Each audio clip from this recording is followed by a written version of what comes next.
So, a couple months ago, I made a poll asking people which music ranking I should do next, and Rhythm Heaven ended up winning out. So why am I doing a Zelda ranking, you may ask? The Legend of Zelda. There aren't many better video game franchises out there. Consistently solid gameplay, stories, characters, Zelda is essentially the pinnacle of gaming as a whole. And of course, the music. The music is always great. For decades, The Legend of Zelda has been a beacon in the video game music world for tunes that scream adventure, right from that original overworld theme in Zelda 1.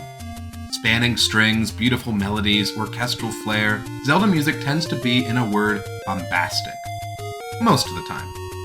You see, there aren't always valorous horns and cheery melodies.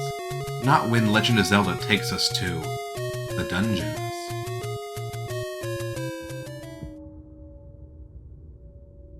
Dark chambers, cavernous crypts, decrepit temples. These are typically the locales of the Zelda series' dungeons, a game mechanic that's been a part of the series since the beginning. These gauntlet-like structures are filled with combat, puzzles, and Link usually needs to go through a handful of them to complete whatever quest of the week he's on today. These dungeons are the crux of Zelda as a series, and because of this, they tend to have really memorable music. While the overworld music in Zelda tends to be fun and exciting, dungeon music is a little more subdued, ambient. You're made to feel a certain way in each of these dungeons, and the sound team does a great job of making each one feel distinct and atmospheric. Long story short, I'm ranking Zelda dungeon themes. This has been way too long of a preamble for a pretty simple concept.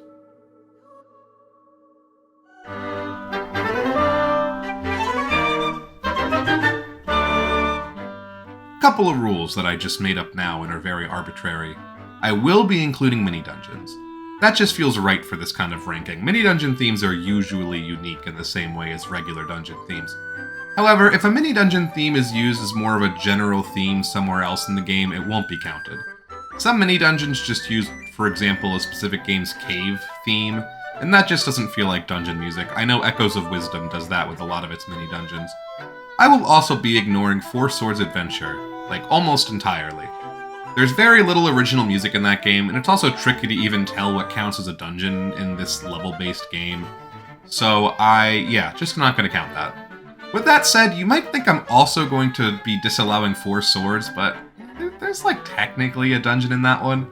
Also, you may think I'd be discounting Triforce Heroes because of that, but no, even though the music plays for each world, the last level of each world is a dungeon. And, well, okay, it's mostly because the OST in Triforce Heroes is really good and I want to include it. Finally, and most importantly, I'm gonna be calling these bad boys songs. I know what a song is, I know that technically a song means there's a vocal component, but I don't care. I'll call whatever I want a song. You could be a song, for all I care. I really don't. I'm gonna use song. You can leave angry comments. You already have. I don't care. I mean, obviously I care a little, otherwise I wouldn't be addressing this at all. But for each entry, I will be considering how good the music is, and how well the music fits with its respective dungeon. This question will depend. Some of the earlier dungeons don't really have any unique personality, so what does it mean for a theme to fit, like, blue tiles and squares? I think you folks get the ideas by now. I say we just jump into it. I'm Fred the Monty Mole, and this is every Zelda dungeon theme ranked. Now, where did I put those maps? Oh, god damn it!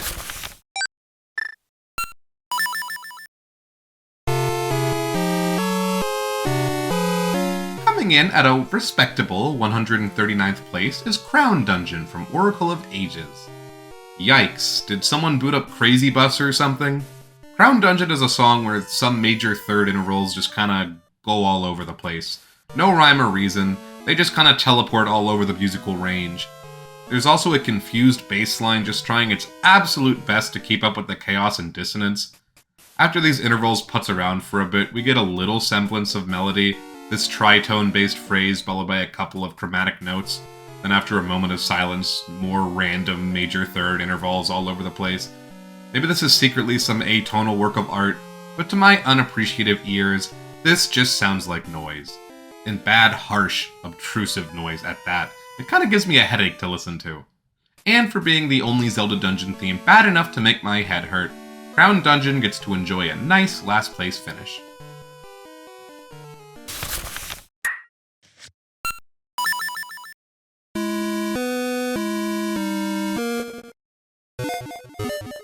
In fairness to Oracle of Ages, Oracle of Seasons also has a dungeon theme that's just in general pretty unpleasant. Poison Moth's Lair, Season's 3rd dungeon, earns 138th place.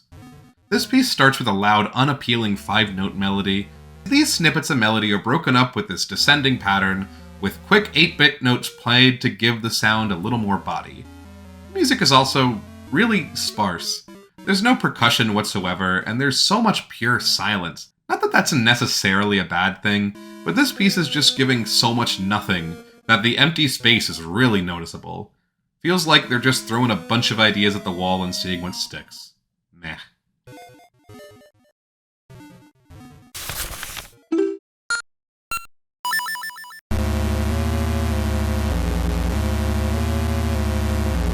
Ancient Tomb barely sounds better than the other two songs. This area of Oracle of Ages has these droning bass notes that just don't stop.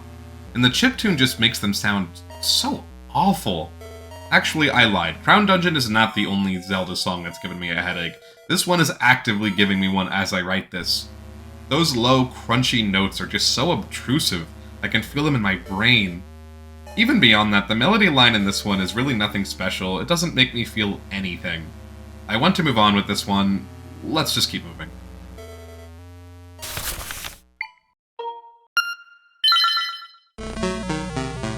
Alright, our first non-Oracle dungeon theme is Canalet Castle, a mini-dungeon, or is it Canalet? Like, is it French? Okay, mini-dungeon from Link's Awakening. It has the added benefit of not sounding actively painful, but it's still pretty boring. Just this one circular, ascending and descending melody that repeats ad nauseum, occasionally joined by these short, punchy bass notes. It's nothing special, but you can tell it was never meant to be anything special. Now, Link's Awakening is going to have a special advantage in this ranking, because I'm also going to be taking into consideration the remake's OST. It doesn't really help Canalet Castle's standing, however, as it's just as boring in the remake. I like the piano used for the melody, if it can even be called a melody. The distorted piano sounds creepy and unsettling. Besides that, though, it's practically the same. It's fine, but it's just not very special.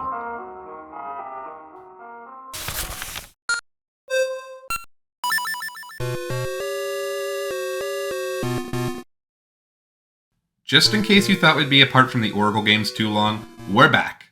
Gnarled Root Dungeon from Oracle of Seasons is certainly better than the other Oracle music we've heard thus far. There's actual musical ideas in this one, which is breathtaking.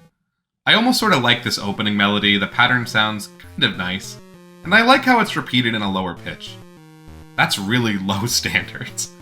The pattern goes on through this piece's B section, and it sounds alright. It's a pretty short journey before we eventually loop back to the front, but it doesn't actively make my ears bleed, so it can earn its spot on the list.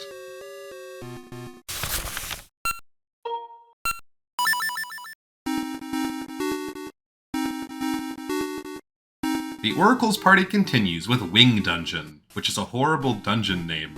The second dungeon of Oracle of Ages. Oh my god, does this piece have a short loop. 20 seconds! That's how long you get before the loop. And it's not even a mini-dungeon, this is a full-fledged dungeon with a 20-second loop.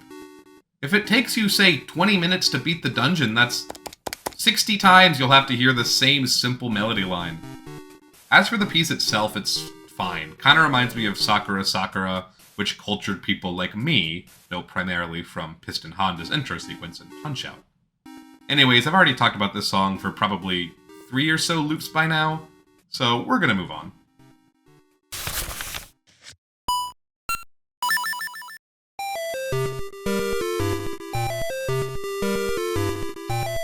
Continuing with our fun journey through the Oracle game's lackluster dungeon themes, we have Maku Road from Oracle of Ages.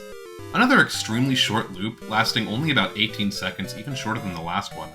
But at least Maku Road is a theme for a very short mini-dungeon near the beginning of the game.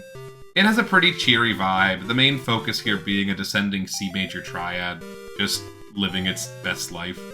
We get some B flat in here to keep things interesting, but otherwise this is a pretty inoffensive and boring piece. Not really worth thinking about more than this.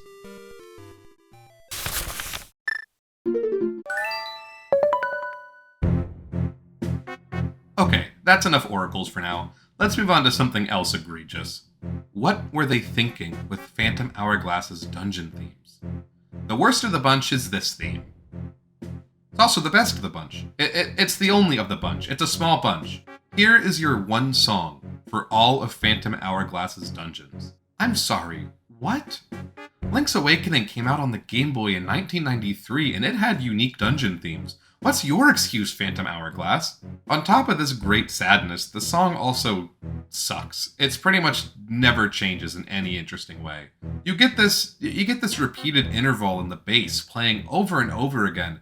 Just this one perfect fifth going on and on for 16 seconds before it changes. And then it moves up one whole step. And that goes on for forever before finally returning back down after such a long and brave journey.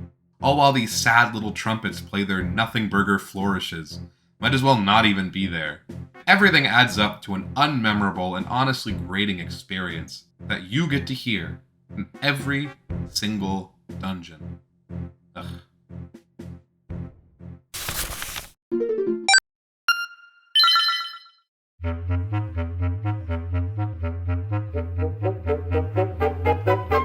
Alright, I think that's the end of the themes that I think are just downright bad. The lowest tier. That's all filled out. Now, what about the songs that I think are just okay? For starters, Chamber Dungeon from the Link's Awakening remake is just fine. There's 3 variants of the song depending on the difficulty level of the dungeon, and each one is slightly more intense than the last. There's a lot of these patterns that are just kind of marching on, a bass clarinet playing this 3-note repeated pattern as clarinets, bassoons, and oboes take turns playing little phrases, all of them a little diminished and unsettling. I like this section where they all join together and play in harmony with each other, but melodically and atmospherically, there's not anything particularly interesting going on in this one. For the intermediate version, the woodwinds are all replaced with strings, which is actually a pretty interesting choice. Changing the instrument family altogether really gives the piece a different feel, especially since the strings are a lot more intense than the softer woodwinds. The advanced version is just a mashup of the earlier 2 versions, woodwinds and strings coming together for the finale, which is honestly kind of a boring idea. I would have wanted to see more from this ultimate version. I guess they did add some timpanis. Wow. The whole thing is very generic dungeon, which does fit the ever-changing chamber dungeon, but still not that interesting.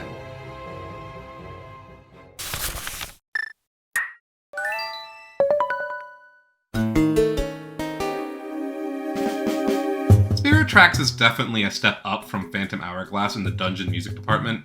Instead of 1 dungeon theme, now there's 3. Wow!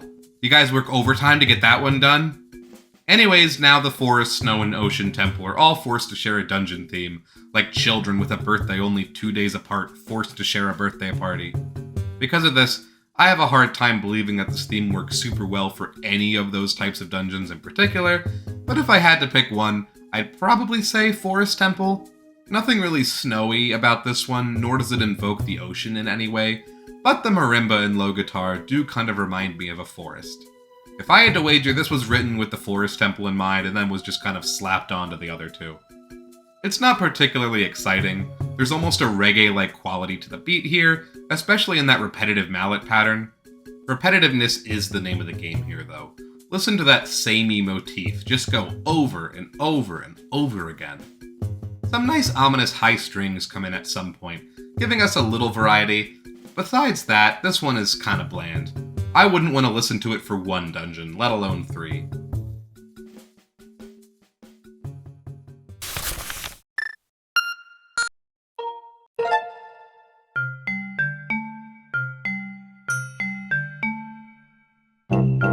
Speaking of repetitive mallet patterns, we arrive at Inside the Great Tree, one of the mini dungeons from Skyward Sword. Wow, that marimba sure is popping off, eh guys? It's kind of fun, and it does set the tone of being in a big tree pretty well, but there's just really nothing else going on. Some fun string stings, but it's mostly just some guy with mallets noodling around for like less than a minute on repeat. Don't need to talk about this one more than we already have. Let's just go on.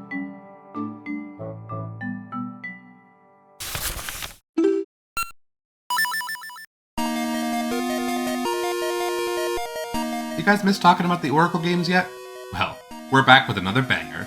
Mermaid Cave from Oracle of Ages isn't as outright egregious as any of the Oracle game dungeon themes we've talked about thus far, but it's a little migraine-inducing, just a little. I will say the reverby notes and the long legato melody lines do feel fitting of a place called Mermaid Cave, and I like the part at the end with the rapidly ascending notes. But other than that, this melody kind of sucks, and like most of the other dungeon themes from the Oracle games, the loop is only 30 seconds long, and the back half of it is extremely similar to the front half, just in a slightly higher key. Real middling Oracle's dungeon theme here.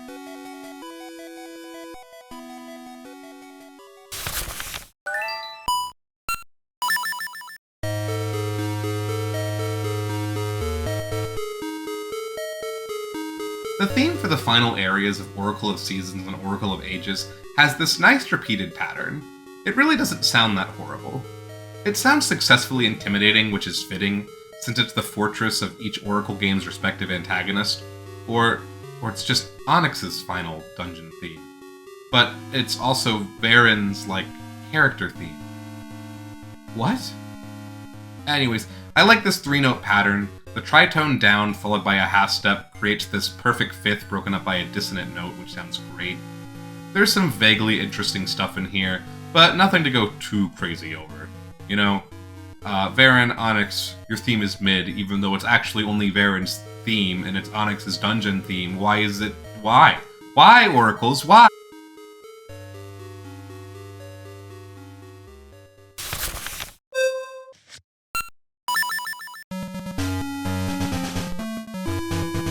I don't know if you've noticed, but these Oracle songs are kind of coming in waves. Unicorn Cave is the 5th dungeon in Oracle of Seasons, and it's a fun march, giving the piece the feeling of some sort of military platoon. In my script I wrote, Sergeant Unicorn, is that anything? In parentheses, and I do not remember why, or what I meant by that, but here on screen is what I imagined Sergeant Unicorn would look like, I guess. Anyways, this is where I admit I've never played either of the Oracle games, and I have no idea what Unicorn's Cave is supposed to be. What the hell is Unicorn Cave? As its name might suggest, the Unicorn's Cave is a rather fantastical dungeon with vivid purple tiled floors and pink walls. Well, I guess I can pretty confidently say that a military march doesn't fit particularly well for that kind of dungeon. The music is fine, if not forgettable. Moving on.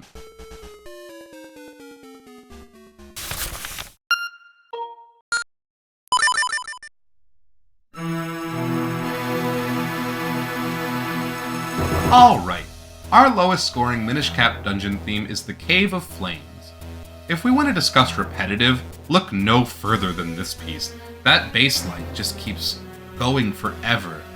Not that some monotony can't be interesting, especially if it's one track while the others all change around it, but this song doesn't do anything interesting enough to make up for the fact that you just hear this simple repeating pattern in the bass over and over again.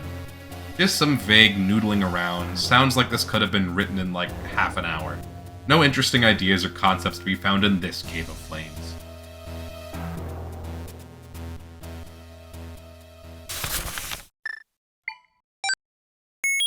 I hate to rank a classic this low, but honestly never been a big fan of Death Mountain from the original Legend of Zelda. It's a classic, but I'm trying to be unbiased here, and it's just not that interesting. And you can't really blame the constraints of the NES that much either. Look how many amazing tracks they were able to create on the console, even in this game.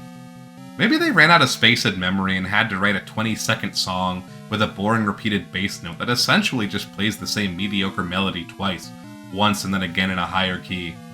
It's nice they wrote a theme to differentiate the final dungeon from the others, but honestly, they would have just been better off using that dungeon theme, since it's, you know, way better.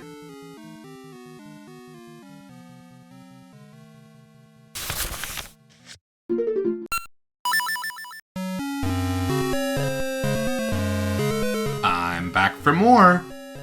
Okay, I actually kind of like the Ancient Ruins theme from Oracle of Seasons. There's almost a sort of mystical feel to it. I think the Phrygian mode is contributing to that. Some fun flourishes. I like the call and response melody in the first half, and I like this part near the end where this intimidating series of power chords play in the bass. Is it fitting for Ancient Ruins? I couldn't say. Probably, but yeah, not much more to say about this one.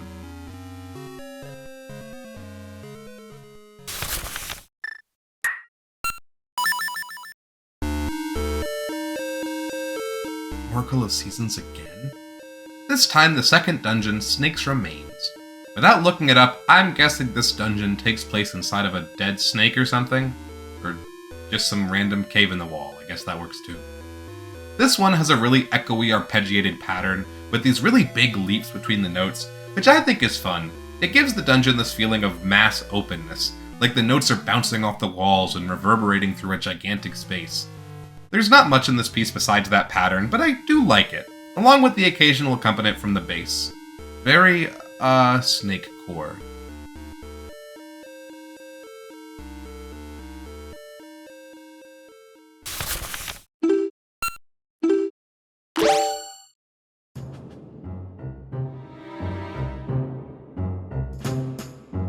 In my opinion, the worst dungeon theme in Wind Waker is the Forsaken Fortress theme. For as painstakingly slow as the Forsaken Fortress can be, this song just does not offer a lot for the player to listen to. The Forsaken Fortress is, above all else, a place where you go to wait. Wait for the moblin to walk a little bit so you can get in your barrel, move a couple feet, stop again because another moblin just walked in, move a little bit more, wait for another moblin to finish its incredibly long cycle before you can start slowly moving again. It's a bit of a pace killer as far as dungeons go, and this absolutely nothing burger, I cannot believe I used that word twice in this review already, I hate that word. This absolutely nothing burger of a song doesn't do anything to help. Zelda's more ambient dungeons love these kind of 3-note repeated motifs, and this dungeon is no exception. This octave with a tritone in the middle, C, G-flat, C, is repeated for pretty much the whole thing. Well, that's not fair. We also get it as F B natural F, so variety! But yeah, this piece does nothing but actively make the Forsaken Fortress experience worse. Like, yes, it's very fitting for the monotonous tasks that Link has to accomplish here, but that's not a good thing in this situation. The little snippets of vibrato strings add some character, but it's not enough to salvage this one.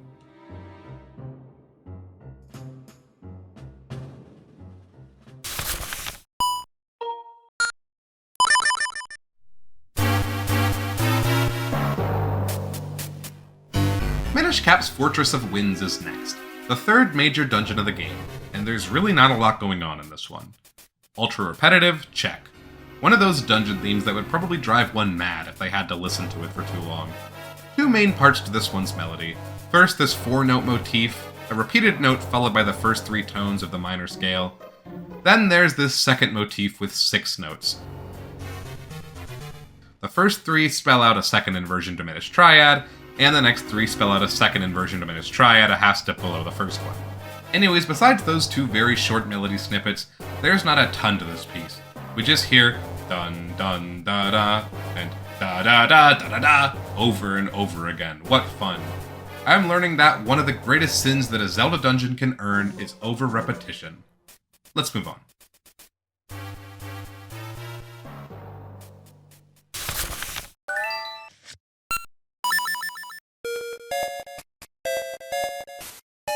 Switching over to Oracle of Ages, we have the first dungeon, Spirit's Grave. Ooh, spooky. This one's kind of short, as is almost every dungeon theme from the Oracle games, but it's inoffensive. I like its vibe. A song this short, about 18 seconds before the loop, should be pretty musically sparse, and yeah, there's not a lot to this one, which is good because you'd probably have to hear it about 500 times over the course of the dungeon. Not really a lot to say about this one.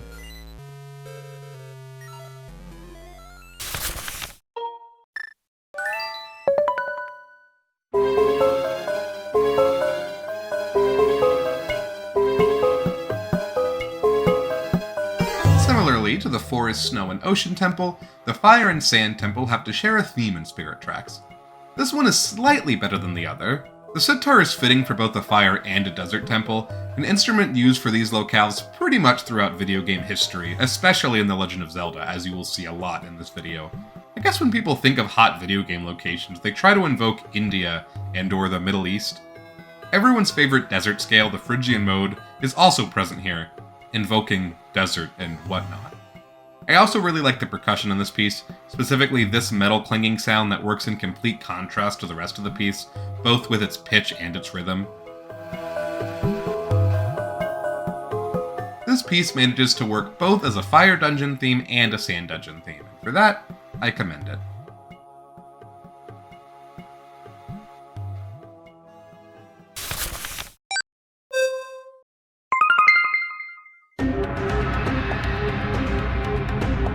Our worst theme from Triforce Heroes is Volcano. For a game with a lot of really good area/dungeon themes, the theme for the Volcano is a little weak. I feel like a lot of the things I've complained about ad nauseum already are problems here. Repetitive bass lines that don't really change at any point throughout the song, no particularly interesting melodic ideas, just this vivacious and passionate string part that's not bad, but it doesn't really make me feel anything. I like a lot of the background, more ambient noises in this piece, this whistling sound that comes in pretty late. But yeah, lots of monotony that doesn't really go anywhere. But at least the instruments in the style do a good job of painting the image of a volcano in my mind.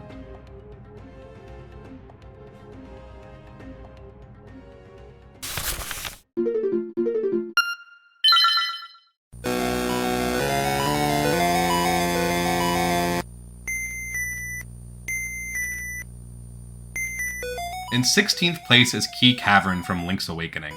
I clicked on this song forgetting what it sounded like, and was immediately met with the worst, harshest dungeon theme I've ever heard in my life. Nothing has ever sounded worse than that intense bass opening, which is just too jarring and intense for chiptune instruments that already are a little too abrasive. Almost every element of this one is unpleasant, from the aforementioned ear-piercing shriek that is the bass notes, to the not particularly pleasant or interesting arpeggio in the upper register. This piece probably would have been a shoo-in for bottom 10 if it wasn't for the Link's Awakening remake pulling this one out of the gutter.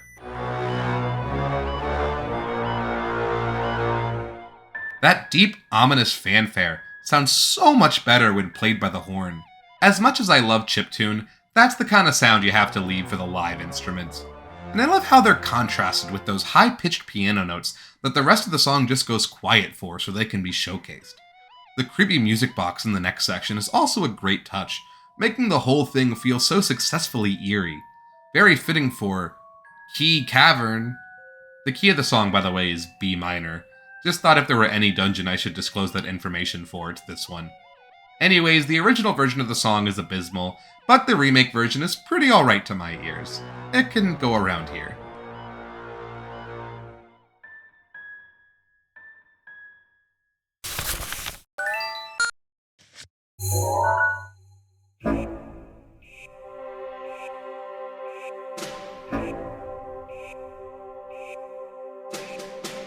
Our lowest song from Breath of the Wild is the Yiga Clan base mini-dungeon.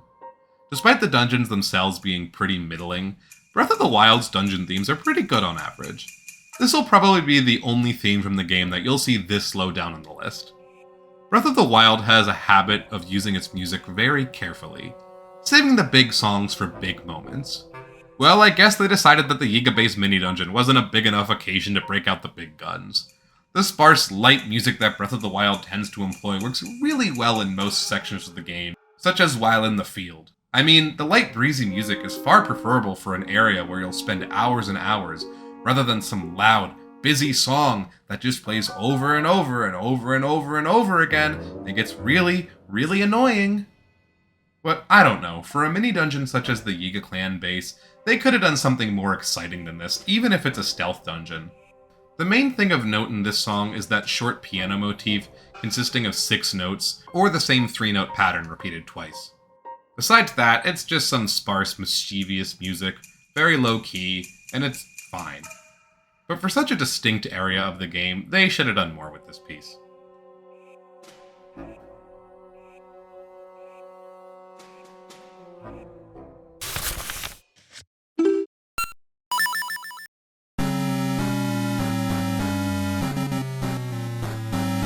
Moving right back to the Oracle games, we have Season's 8th dungeon, Sword and Shield Maze. Kinda got a fun, intimidating feel to it. I like that chromatically descending bass pattern, it makes me feel like I'm sinking into the depths of hell. The melody itself in this part is kinda forgettable, but then, wow, Everything cuts out besides this bell-like chime. This pattern taking us on a journey through the skies as it rises, the opposite of the muddy descending bass pattern from the first section, giving us kind of an interesting dichotomy in this piece. The sword, the downward motion, the slash into the flesh represented by the first section, and the shield, the protecting watchful eye of the second section, the calming melody guarding us from harm, the duality, the sophistication. Okay, yeah, this song is just okay, but I do kind of like it. Let's move on and never talk about this again.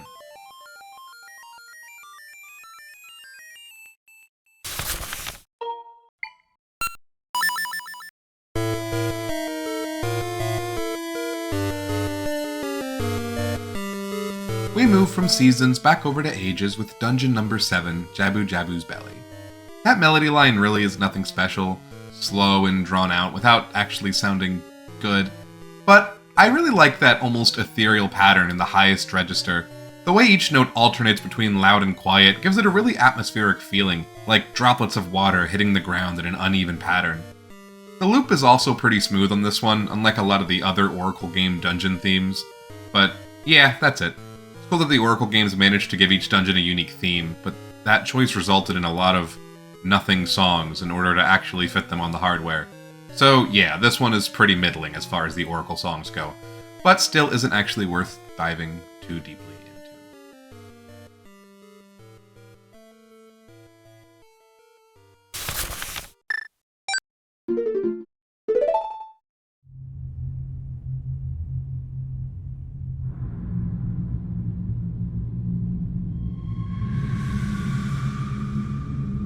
We've come to our lowest rated Ocarina of Time song. Ocarina's never been like a top 5 Zelda game for me personally, but it's hard to argue with the quality and iconicness of its soundtrack, with the exception of a few duds, such as Dodongo's Cavern. Up until this point, Zelda Dungeon themes have been mostly pretty melody-focused. Zelda 1, Zelda 2, Link to the Past, Link's Awakening, all focused on busier songs with attention-grabbing bass lines and melodies. For Zelda's first 3D foray, however, Nintendo decided to tone it back with the dungeon themes. Instead of a fanfare of trumpets and strings heralding the mighty temple and towers, an effort was made to have the dungeon themes become eerie and atmospheric. These aren't necessarily bangers that you'd want to add to a workout playlist, but they go a long way in making dungeons feel cavernous, dank, whatever the mood is supposed to be. And to its credit, Dodongo's Cavern does just that. Slow, muffled power chords that almost sound like air pressure building up, screeching noises that sound either like lurking monsters or the release of steam, all greatly fitting for a lava-filled cave. But it's really not interesting outside of that. This would be enough for perhaps a short cave or a mini-dungeon, but for a fully fledged dungeon theme, this just doesn't do a lot for me. There's nothing that excites me about this, and the more atmospheric pieces can be as exciting as the catchy melody-focused ones, but not this one. Do more to impress me, Dodongo's Cavern.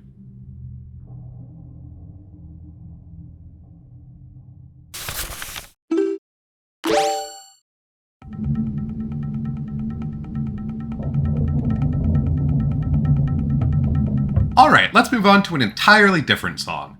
Dragon Roost Cavern is the first real dungeon of Wind Waker, and is another atmospheric piece. There's these slow, muffled power chords that almost sound like air pressure building up, screeching noises that sound either like lurking monsters or the release of steam. Yeah, this is just Dodongo's Cavern from Ocarina of Time again. Now with percussion! Yeah, this was a neat thing to do, remixing the theme for Dodongo's Cavern for Dragon Roost Cavern to lava-filled caves. But those drums, I'm pretty sure they're tabla, which are like an Indian drum, do not do a lot to add to this one.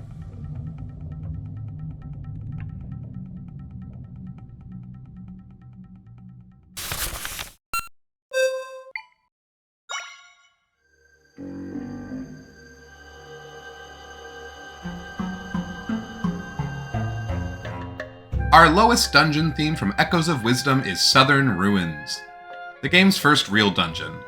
This one really isn't horrible, which says a lot about the dungeon themes from Echoes of Wisdom. They're a pretty solid bunch for the most part. But Southern Ruins is definitely the weakest, just nothing here that particularly interests me. I like that high-pitched, breathy note that opens the piece, and that oboe sure sounds mysterious and alluring, but the melody line just kind of ambles in a way that isn't particularly interesting.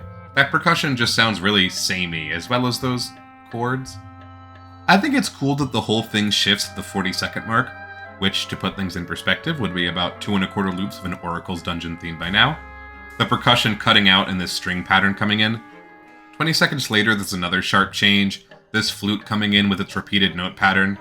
I guess that's the cool thing about this piece. Its changes don't happen gradually, they're very jarring in a way that keeps you on your toes every loop. But, yeah, despite that one element, it all just kind of sounds like noise to me.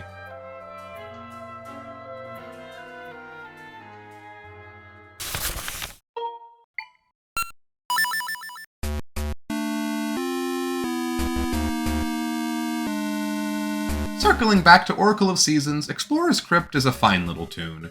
A menacing bass line and unsettling chords echo throughout, giving the player a strong feeling of anxiety. And it's also significantly longer than the other Oracle's Dungeon themes. 46 seconds before the loop, wow!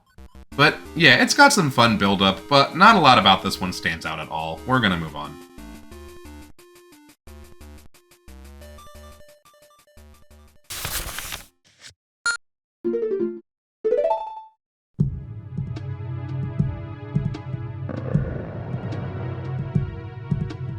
For this next one, we must go inside the fish. I like Jabu Jabu's belly from Ocarina of Time, even if it sounds really disgusting. Just listen to those gurgling noises. Why did they have to include them in this inner organs of a fish-type dungeon? I mean, it successfully sets the mood, but at what cost? Anyways, besides those horribly visceral noises, this piece is pretty by the books. Some mysterious string chord and a basic drum beat. It's a pretty short loop as well, especially for a main dungeon theme in Ocarina of Time. But I still like it.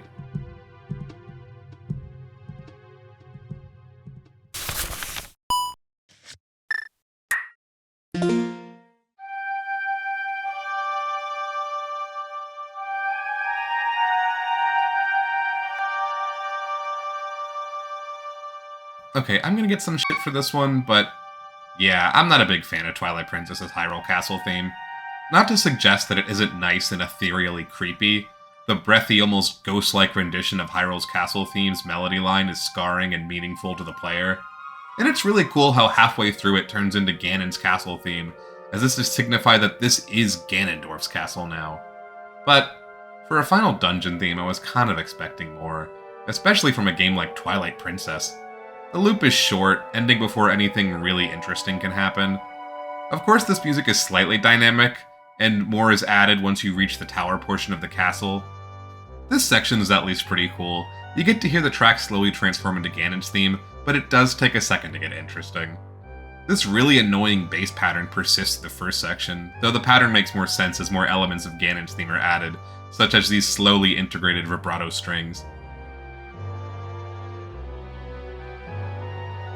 Tension and volume building until Ganon's theme has taken over practically the whole thing. It's a really cool mashup of both songs, but like I said, as far as final dungeon themes go, I'm a little disappointed. It's a smidgen too simple of an idea, especially because it never sounds that great. Cool idea, I think the execution could have been more interesting. Please don't crucify me, please.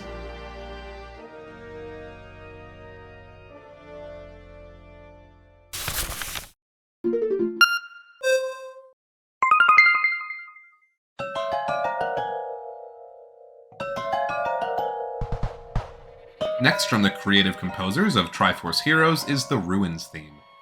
Now, I've barely played a second of Triforce Heroes, so I have no idea what the ruins are actually like, but going off of this, they must be pretty scary. Fred, you can just Google it, it'll take 2 seconds. Echoing bells, most likely gamelons, tremolo strings, all the echoes of something spooky are here. We hear that gamelon pattern repeat over and over again, but around the 40-second mark, the pattern changes and this violin joins, playing an almost somber, melancholy melody, one that quickly becomes unsettling as the other instruments come in, adding a lot of disquieting dissonance to the whole ordeal. Very atmospheric piece, one shrouded in discomfort and eerie repetition. Not bad.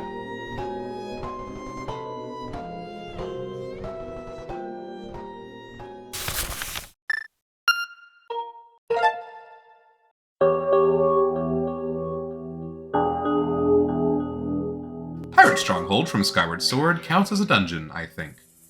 Another one that's kind of sparse with its music, which, yeah, isn't really a bad thing. There's just not a lot to observe about this one.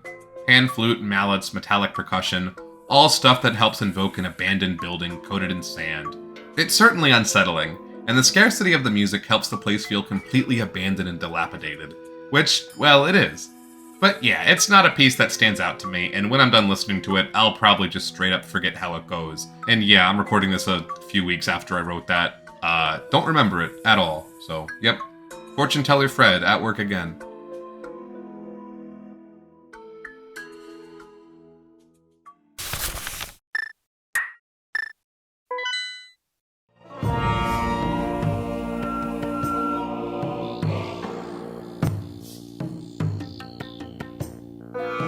Our worst dungeon theme from Link Between Worlds is Turtle Rock.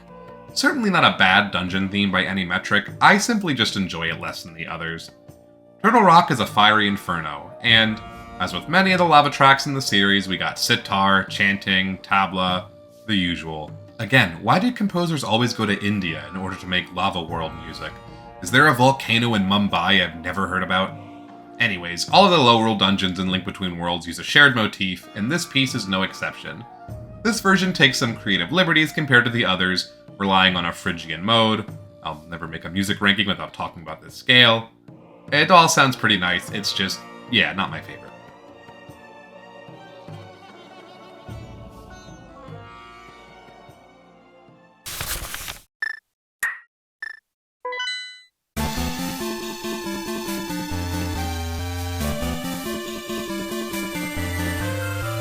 Alright, Vaudi's Palace from Four Swords is basically a dungeon theme. I guess it's not fair of me to count this when I'm not counting, like, any of the quote-unquote dungeon themes from Four Swords Adventure, but here we are. And this piece is serviceable. I like that repeated square wave pattern, and the jingle bells and the percussion, and, yeah, I don't know, there's not a lot here. A lot of scales that go up and down. Yeah, we're not spending very long here. I might as well just have excluded this to begin with.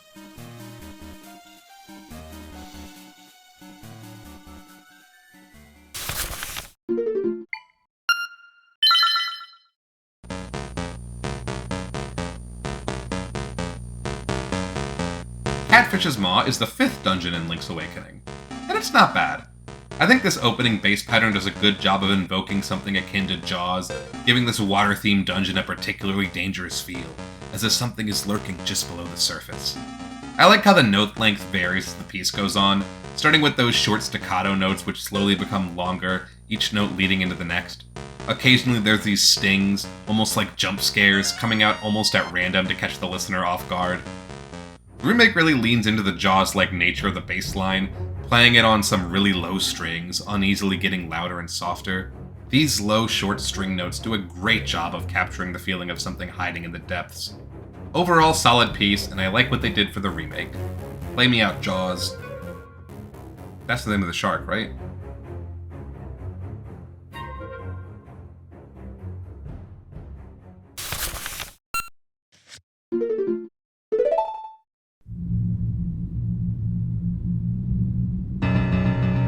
The underground section of Ganon's castle is about what you'd expect, in that it sounds like a pit of hell filled with the innocent lost souls of the damned. Just like with Dodongo's Cavern, there's that soft blowing wind, the low groaning that almost sounds human, the high-pitched cry. All of Ocarina of Time's favorite aesthetic noises are here, on top of some intimidating low piano notes and a light bit of chanting near the end. Everything about this piece is horrifying, especially with headphones, which fits the dark space beneath the final dungeon of the game. Not bad at all.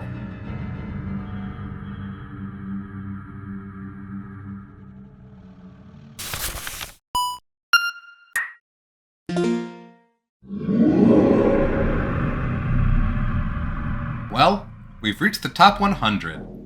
Arbiter's Grounds is thematically one of the coolest dungeons in Twilight Princess, an abandoned prison in the middle of a vast desert, filled to the brim with the spirits and regrets of the spot's bloody past. Twilight Princess really leans into the more atmospheric dungeon themes, and Arbiter's Ground is certainly no exception. Opening with a horrifying growl, everything goes silent except for one drum, evoking an executioner's march. A guttural growl, some woodblock, some faint, distorted voices, just little bits of noise chime in as the beat of the drum marches on. That drum is the only constant throughout the varied noise you hear throughout this piece, the only thing grounding you as you make your way through the arid graveyard, almost like an executioner's march. One of the spookiest pieces in the series, but I feel like there's more interesting atmospheric pieces out there, so 100 will do.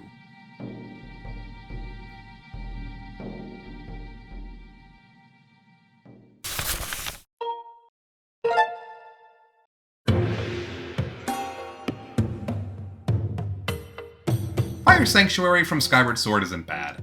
I really like its opening beat. That drum pattern is varied and unique in a way that really sets the tone. There's an uncomplicated melody to the beginning of this one, and I appreciate its simplicity. The mallets, the gamelan, the dulcimer all perfectly encapsulate the mood of the volcano. And I really like how the main motif for this theme is used in the next section with a different series of chords underneath it.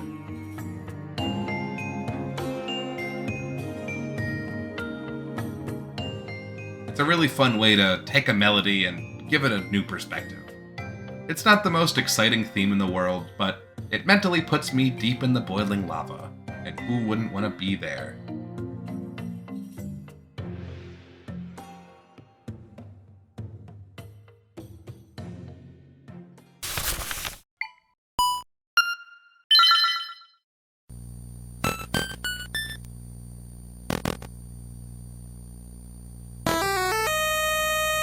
The final dungeon of Link's Awakening is kind of really not that great, is it? You just follow a series of rooms dictated to you by some text you read 5 hours beforehand after like a 10-hour long trading sequence that seems optional, but it's not. The music is, well, not much better, but I do like it. A surprisingly long piece for the original Game Boy, probably because it goes pretty light on the music for most of its run. But that kind of adds to the suspense and the intensity of the long walk to the boss. That repeated bass note contrasted against the high-pitched climb. Around the 35-second mark, there is this surprisingly loud and out-of-nowhere phrase, almost jolting the listener after such a quiet and sparse section that came before it. Then we get this dreadfully intimidating melody, starting with 3 notes very reminiscent of the opening to Ballad of the Windfish, but a version that's far more sinister and intimidating.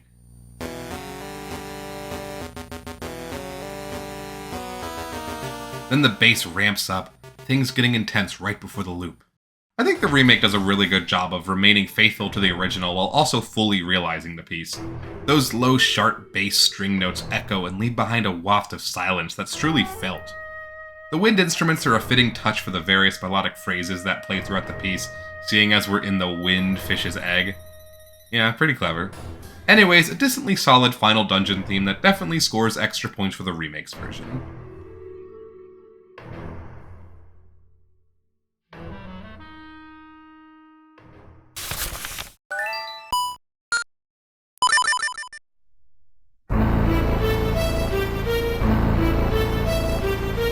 Deepwood Shrine from Minish Cap isn't bad for the game's first dungeon. The shrine doesn't really have much in the way of a traditional theme, so this piece is kind of like a generic, slightly dangerous territory, but things are still pretty calm kind of piece.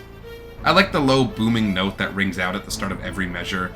Reminds me of loud footsteps, which fits for a dungeon that forces you to shrink down, as it really makes you feel small, like large creatures are lurking all around you.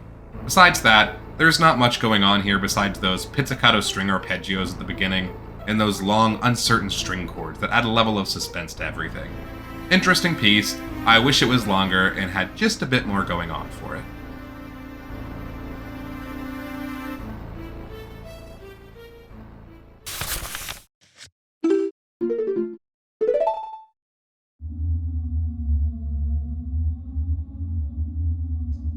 Yeah, I know there's 2 versions of the Fire Temple from Ocarina of Time, but we're just going with this one since it's the more official of the 2. As everyone probably knows by now, in the original version of the Fire Temple theme, Koji Kondo used a chanting sample that he didn't realize had Islamic lyrics, and since Nintendo didn't want any real-world religion in the game, it had to be replaced. Admittedly, the chanting does sound pretty cool, and in the newer version of the song, it definitely sounds a lot less interesting, sorry to say. It's not one of Ocarina's better dungeon themes to begin with, but the unique chanting at least lets it stand out. So much of this piece is just wind sound effect, light percussion, and this repeated, very quiet bell pattern in the upper register. The new chanting, that low, bassy voice, does sound pretty good, but not really unique. Fire Temple is not fire, ha ha ha.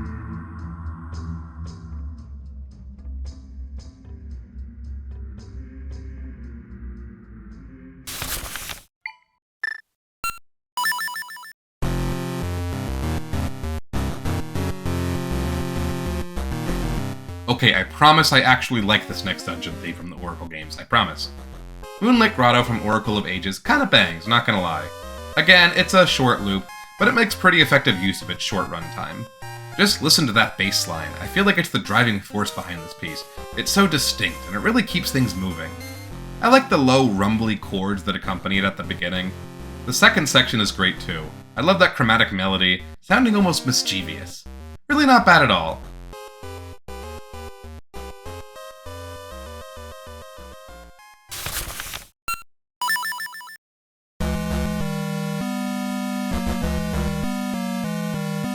I think Black Tower is the final dungeon theme in the Oracle games. I could just click that Zelda Wiki article, but I'm just too lazy to care about the oracles. What I can assume about this song is that it plays well in a tower. And yeah, that climbing melody at the beginning sure conveys tower. Good job, guys. After the climbing melody section, there's this fun and bouncy melody with slightly wicked undertones, making it sound like a pretty good representation of the alleged final boss's lair. Absolutely one of the better dungeon themes in the Oracle games. Nice work with this one.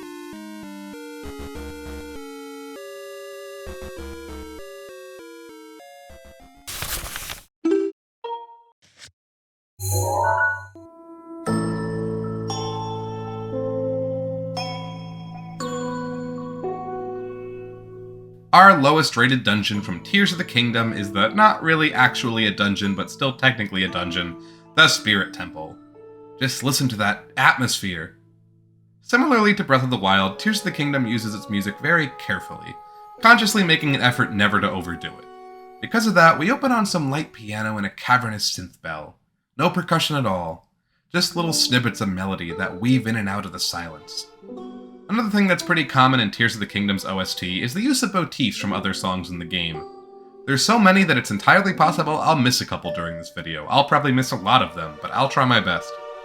Very sneakily, this song incorporates some phrases from The Abandoned Mine, particularly this descending and ascending perfect fist section. The short, plucky yet echoing synths do a good job of making the place feel almost otherworldly, which is fitting for the temple nestled deep in the depths.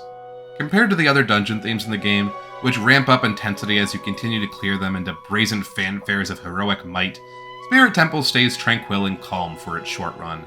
A change of pace, but one that's fitting for a decently small area. Not a bad piece by any means, but certainly not interesting enough to go much further than this.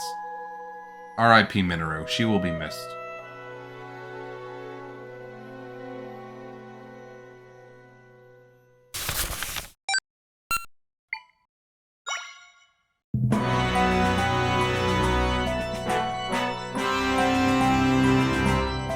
This, I mean, it has dungeon in the name, so I guess it counts as a dungeon, but the opening segment from Echoes of Wisdom doesn't really feel like a dungeon, if you catch my drift. Kind of just a series of rooms that teach you Link's sword, arrow, and bomb controls. Instead of building up its intensity, this piece already starts at an 11, which is kind of a nice touch since the implication is that we're nearing the end of an intense journey that Link has already undergone. The classic Ganon organ is playing, the beat marches on with determination to keep up with the unflappable hero on his way to rescue the princess, and this theme is littered with little glimpses of Zelda's theme. That iconic 3-note leitmotif is hidden at the beginning of phrases that quickly lead in other directions. Of course, Link's main motif, the Legend of Zelda Overworld theme, is present as well, coming in to add a small amount of courage. It's a really successfully intense and foreboding song, which is interesting for what's technically the game's very first dungeon. Really sets the mood for the sequence. R.I.P. Link, he will be missed.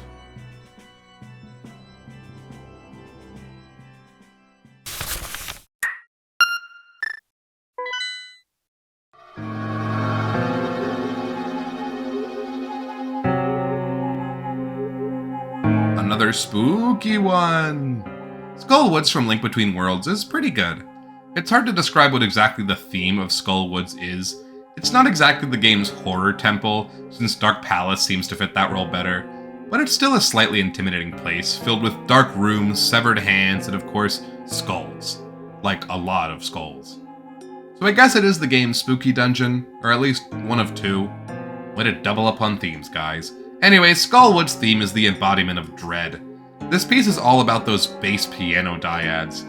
Easily the main character of this piece, I don't think the piano ever really stops. Of course, there's also that one sustained synth string note, and the oscillating pitch that drags throughout the entire thing, giving an ethereal vibe to the entire place. Link Between Worlds' recurring dungeon motif is also present here for the piece's second section. Tremolo strings screech out almost in fear, as the high, echoey piano notes eke out a jumpy and staccato rendition of the motif. The strings get louder and louder, reaching the peak of their crescendo right before the piece loops, and we get more of that sinister deep piano. This piece does a great job of fitting the desolate and unnerving chambers of the dungeon it belongs to.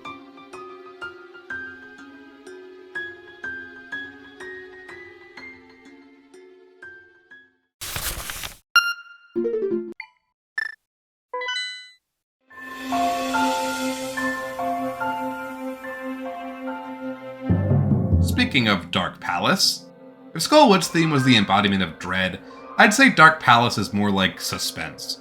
The theme almost plays out like a horror movie, these dissonant, slowly crescendoing strings adding so much discomfort and unease, as if something's about to jump out at you at any moment. Of course, this is punctuated by the repeated echoing piano phrases, almost skin-crawling phrases. There's just something so disquieting about them. The trumpet and French horn handle the Link Between Worlds dungeon motif in this piece, switching off as they play distorted, almost unrecognizable versions of the melody. The mood set by this piece is remarkable, adding a level of discomfort to the exploration of this dungeon, with its spooky horror movie setting, with the way that plays with dynamics. It's just great in almost every way. Not bad at all.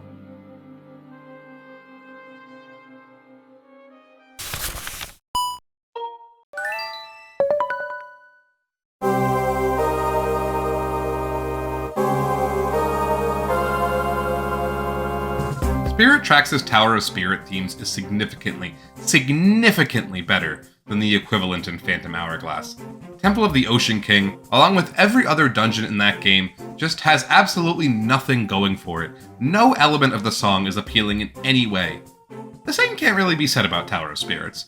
Not only is the song actually unique to this dungeon, but it actually has things going for it. What a unique concept!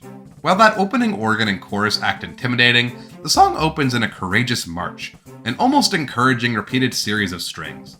And I love those short accented notes that make up the melody. They sound so official, like they're marching on to accompany you. Then the organ comes back in, then the chord we've been hanging on to since the beginning goes up a half step, and we get this fun, almost chorale-like progression, probably feeling like that due to the organ, and before long we reach the loop. The chanting and the organs do a good job of making this feel like some sort of holy tower, and the constant marching of the short but actualized strings make it feel like Link is on some sort of mission of determination. I like it.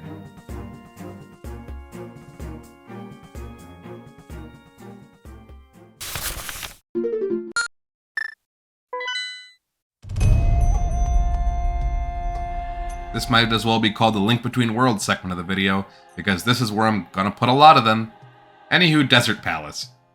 I really didn't notice it until this one, but another common theme in all of these Link Between World dungeons is to have a single droning note in the background. You hear it? Anyways, this one mainly focuses on vocals and percussions.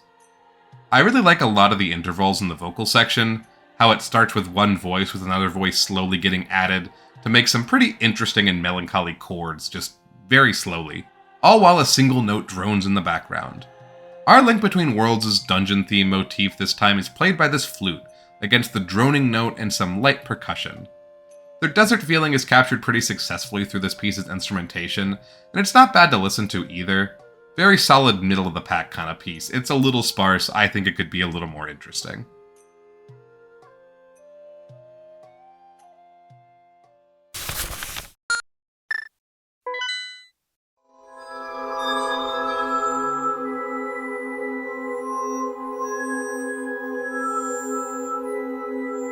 Hot to cold, we move on to Link Between Worlds' Ice Ruins. And man, does it sound cold. I mean, it's not a shocking revelation of composition to have your snowy area of a bunch of high-pitched bells ring out. As much as I like this piece, the extremely high frequencies of the bells almost hurt my brain, so I'm docking a couple points. The main chord here is this softly played C augmented chord, the openness of the intervals in it just sounding so uncomfortable. And then that B gets added in, making it a C major 7th sharp 5 chord, which, yeah, that's a mouthful, but a great sounding mouthful in the context of this piece. We get an arpeggiated version of this chord in the next section as the Link Between Worlds dungeon I need to find a shorter way of saying that. This time, a peppy piccolo gets to play the melody over top a set of 2 arpeggiated chords. I am glad I have a filter on my mic for that sentence, that's a lot of P's. Anyways, it's quarter note arpeggiations played with a flute, and 16th note arpeggiations played with the mallets, which add this fun, rhythmic contrast between the two of them. Overall, the instrument choice, the high-pitched ringing, the chords, every element of this piece successfully achieves extremely frigid ice caves. Now, if you excuse me, I'm going to put on a sweater.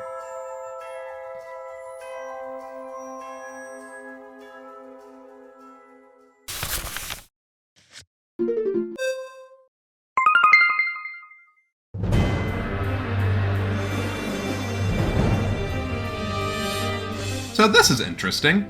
Sky Temple is the only instance in which a Triforce Hero world has a unique theme for its dungeon, rather than just a theme of the world. So sorry Skyrealm, you're like the only Triforce Heroes level theme that doesn't get to be a part of this. Which is a shame because you and that 11-8 time signature are absolutely banging.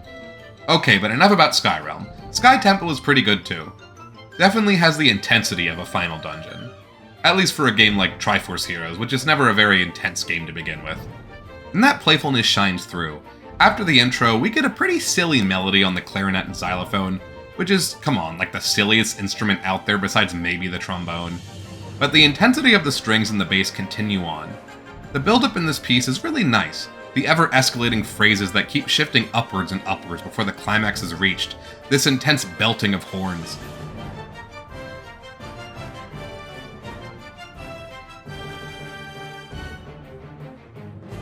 It's an extremely memorable moment, everything building up to this extremely short burst that heralds attention, as if everything's been leading up to just a 5-second bit of the song. I really like it. It manages to be slightly jovial while simultaneously being regal and intense. Not bad at all.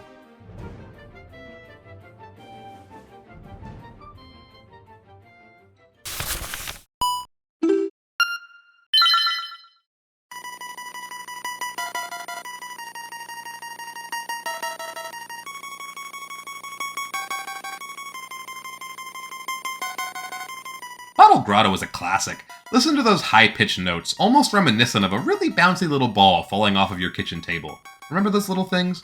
From like the little quarter machines at the grocery store. Anyways, I haven't mentioned it up until now, but a handful of Link's Awakening dungeons also have a recurring motif.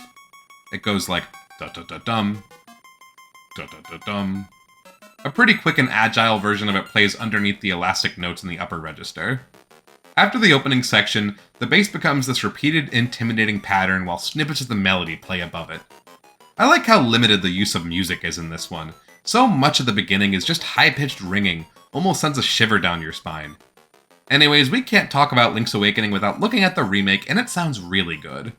The 8-bit square wave is kept for the ringing note in the upper register, but the chords that accompany it are now played by these sort of kettle drums that really do add to the cave-like atmosphere of this dungeon.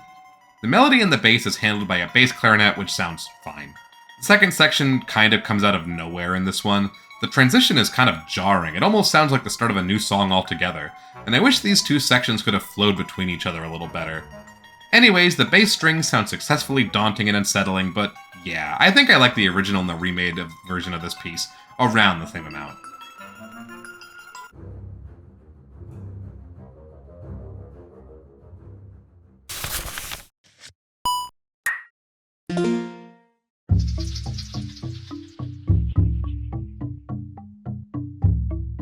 Next we have the first temple from Twilight Princess, the perennial dungeon of the trees, the Forest Temple. Lots of fun percussion in this piece. It heavily relies on these wooden instruments, mentally placing you deep within the overgrown trees of Faron Woods. This percussive pattern is what sells the piece so well. It's not an overly intense song, which makes sense, it's only Dungeon 1 and the forest is mostly peaceful. The light synth pads and the bass that eventually join the percussion add just a slight air of dreadful mystery, as do the eventual flutes. These are kind of all there is to this one. Not that that's a bad thing by any means. There's some really good minimalism at play here. It just means that there's not a whole lot more to talk about regarding this piece. Ominous and woodsy. Perfect for the Forest Temple.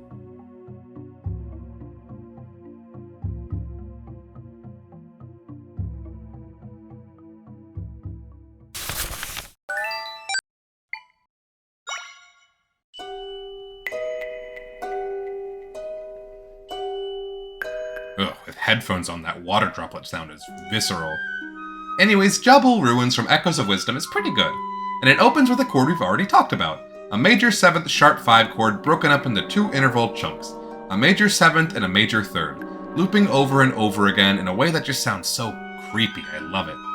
Then that ethereal flute comes in and steals the show, almost reminding me of like a twisted ballet. The major 7th sharp 5 chord is kind of the main idea of this piece, perpetuating things behind the background during most of the action. A lot of people in the comments for this one say it sounds like Star Wars, but I've never really seen Star Wars, so I can't really say either way. Comment below if this song sounds like Star Wars, whatever that means. What I can say is that this piece sounds beautiful and charming in a way that's slightly distorted, like a tainted beauty. A piece that's mostly a piccolo and harp duet should sound gorgeous and serene, but the low string notes add a certain amount of intensity, as if something's mucking up the waters.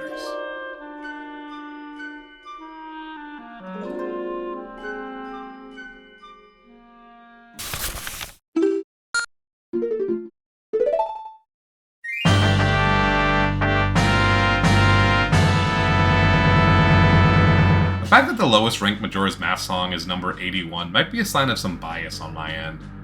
Who cares? The worst dungeon theme in Majora's Mask is a mini-dungeon theme, namely Akana Castle. Akana Castle is a decrepit and rotting palace presiding over a barren cliffside, a graveyard of a royal family long gone. And I think this song manages to capture that feeling very well. The belting horns, the marching snare, and cymbals all give this piece an extremely regal feeling. But the lento funeral march pace of the piece, along with the somber chanting in the upper register, make this one sound almost like a eulogy to a lost kingdom, a dirge for kings and queens of the past. If I was a king, I would absolutely want this played at my funeral. I assume all kings feel the same way. The creepy voices get more eerie and eerie as the song continues, sounding in complete dissonance from the rest of the piece, like the spiritual voice is trying to break through. Overall, this piece manages to be creepy, depressing, and regal, all wrapped into one. Not bad.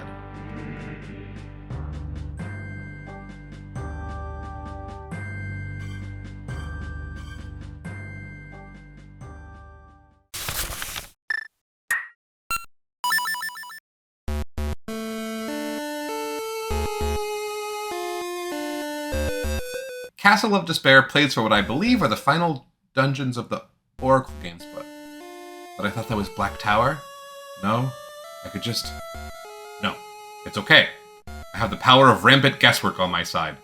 Castle of Despair plays for the final dungeons of the Oracle games, and honestly, it's not bad. That opening climb of notes sounds successfully intimidating and is, coincidentally, almost the Mario Galaxy main theme. Just 2 notes away. Anyways, the beginning segment isn't anything that interesting, a pretty sparse bass section with some irrelevant melody on top. But that B section rocks. So much harder than any of Oracle's other dungeon themes that we've looked at so far.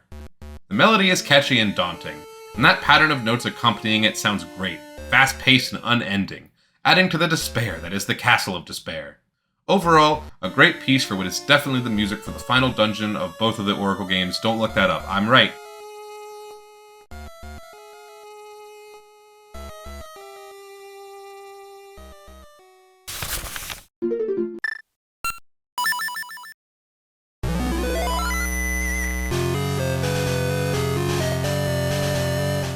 Alright, next is Room of Rites, the music for the final dungeon of the Oracle games. Yep, no, don't fact check that.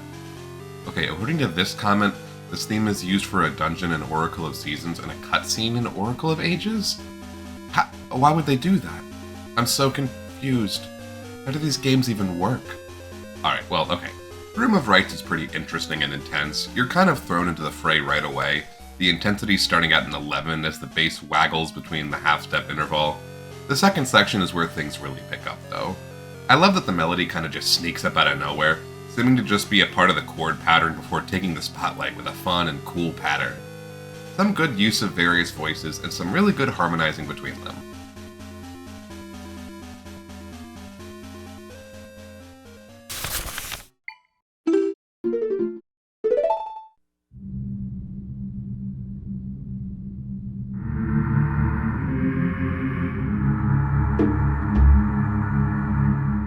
Ocarina of Time's Shadow Temple is good.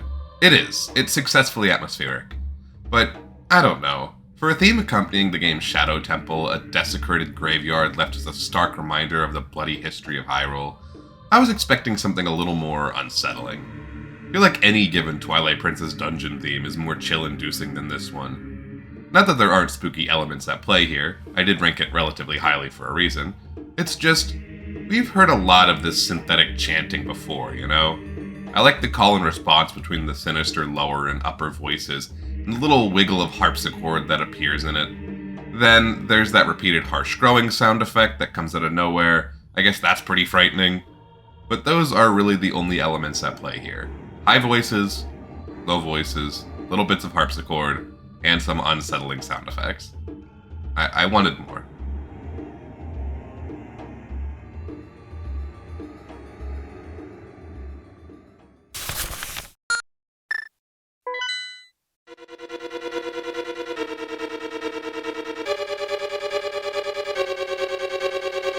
Link to the Past doesn't have a ton of dungeon themes, but what it does have are all pretty great. Which is why it took us so long to get to it, not because I'm biased. I love all of my Zelda games equally. Anyways, of the Link to the Past dungeons, Dark World Dungeon is probably the worst of the bunch. Which is to say, I like it quite a bit. It's pretty simple, yet it has its own subtle complexities. The strings in the upper register start without any warning, a series of 4 tritones repeated over and over again, sounding wicked and demented as they preside over the deeper melody line. And that melody line is similarly wicked and demented, mostly focused on diminished and dissonant note progression, the phrases leading us far away from any so-called god. This theme does a great job of conveying a feeling of despair, a distance from the light. Even as the melody line attempts to climb upwards, it's in a way that just sounds so off-putting. And I love that about this piece. Ugh. It makes me feel slightly uncomfortable in the greatest way. Who cares if it's used for 8 dungeons and gets slightly exhausting? Not me, that's for sure.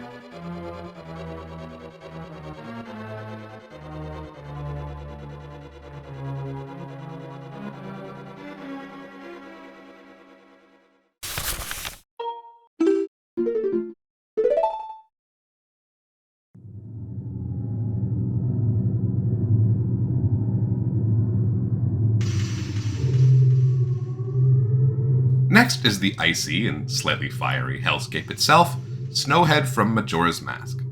Like a lot of the N64-era Zelda dungeons, we have this oscillating wind sound effect setting the tone, the shifting frequencies almost putting the listener on edge, giving this sense of danger just through the feeling of the droning, unsettling noises. Then we get the echoing sound of shattering, likely supposed to invoke icicles crashing down from the ceiling, adding to the hazardous, foreboding nature of the music. Our first bit of music throughout this experience are these chromatic, low piano notes, softly playing as if they don't want to be heard over the harsh winds, quickly fading out as if they're just an echo. Then we get a more prominent piano part, these uncertain, calming chords that just add to the anxiety of the whole experience. Between the wind, the barely audible piano and the bass, and the harsh chords, listening to this piece makes me feel like I'm lost in the middle of a snowstorm without anything that can save me, as if my vision has gone completely white and the sound of crashing icicles and light piano add to the unease. Eventually, this equally unsettling voice comes in, singing out ever so briefly just to add a little more discomfort to the entire experience. This rather long piece does a good job of not introducing its new elements at the same time, each new addition to the wind standing entirely on its own, just to give the player an even bigger sense of directionlessness. Chimes come into play, followed by eventually these short bass notes, almost reminiscent of boomwhackers. You guys remember those from music class?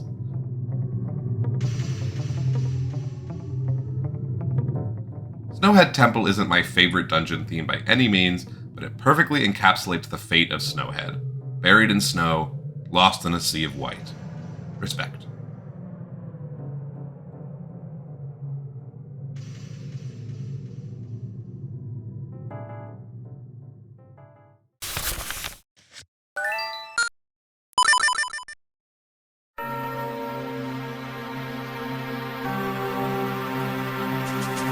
I'll be honest, I haven't been a big fan of Minish Cap's dungeon themes up until now, but Palace of Winds? That's my jam. But first, I have no clue why there are 2 dungeons that are something of winds. Did they not think that would get, confusing? Anyways, for a palace above the clouds, The theme for the Palace of Winds is perfectly fitting. There's a feeling of elegance and regality through the marching of the snare and the orderly chords played by the strings in the intro. I really like the clarinet melody. I feel like flutes are a little overdone for above the cloud kinds of music, so a clarinet is a good choice that's still woodwind, but is a little deeper, a little less naive. The harp does a good enough job at making things feel floaty, and I really like this melody that it plays. There's also an interesting Phrygian section, played over top a section that sounds really similar to the Toad House theme from Mario 3. That's followed by this section with really quick string intervals, almost replicating the feeling of being blown away by a strong gust. Overall, a really good mix of light and airy instruments and some regal sounds, making me feel like I'm truly inside of a palace of winds.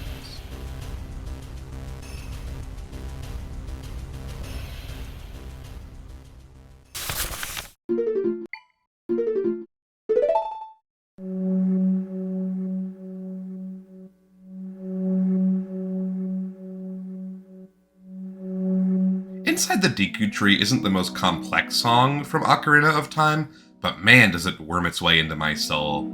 Those main instruments, some kind of pad, just really sound like natural wind blowing through holes and creating a pleasant noise, which really does fit the feeling of being in a massive tree. That's all there really is to this piece, just these flute-like gusts of air whizzing past the player, but it just sounds so satisfying. I have a hard time explaining this one. It's very much my hear me out of the Ocarina soundtrack. You play your funky little raspy flutes, Deku Tree, the world is watching.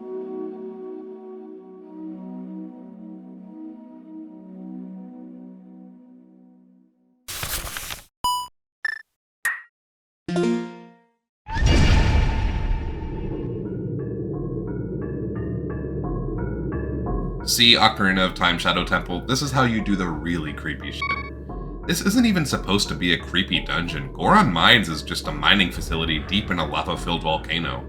And yet, those metallic notes just make me tense up with discomfort. They also are perfectly fitting of the machinery and metal-filled mine shaft, making it sound like there's people working on the mines just out of earshot. Or more fittingly for Goron Mines when Link visits it, like there's creatures stomping against the metal as they lurk in the shadows. For the bulk of the piece, this clanging metal is the star of the show, with the occasional sound effect. But eventually, a low guttural voice comes in, singing these drawn-out notes that drag out for an uncomfortable amount of time before the metallic percussion fades back in. It's not the most exciting piece of all time, with like a million different aspects to look at, but it does a great job of sounding claustrophobic, like I'm stuck underground somewhere.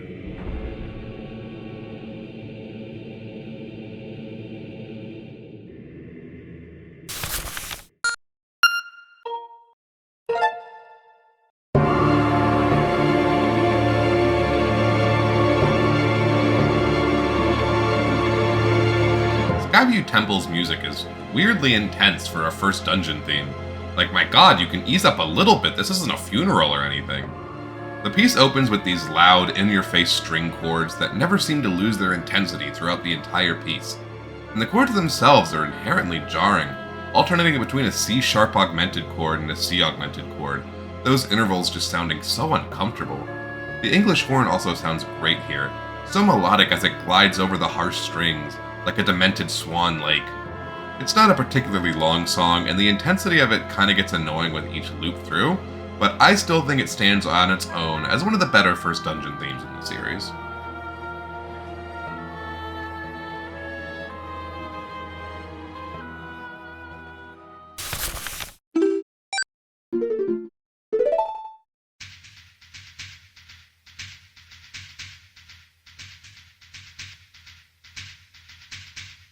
I feel like Woodfall Temple gets a bad rap.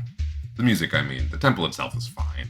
The poison water is annoying, and it's not a very complex temple. A pretty simple pass-through with not a lot of particularly fun fights and puzzles along the way.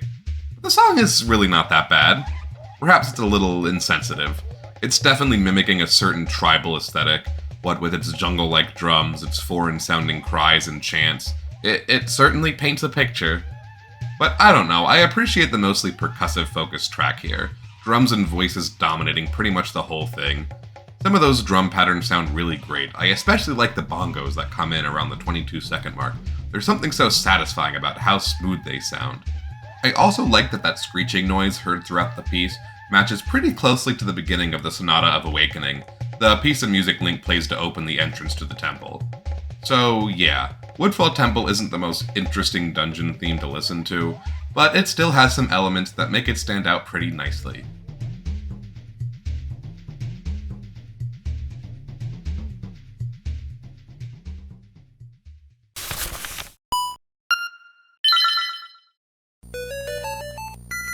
Angler's Tunnel also makes use of Link's Awakening's dungeon leitmotif. It's not dissimilar to its appearance in Bottled Grotto, a fast-paced rendition, this time at a slightly higher pitch. And it's also a bit quicker, the pause between the 4-note section and the dissonant interval above it practically not existing. This is an extremely short dungeon theme, only about 13 seconds before the loop. And it sounds like fine, but at only 13 seconds, it gets extremely grating very quickly. This is another instance where the remix version comes in clutch.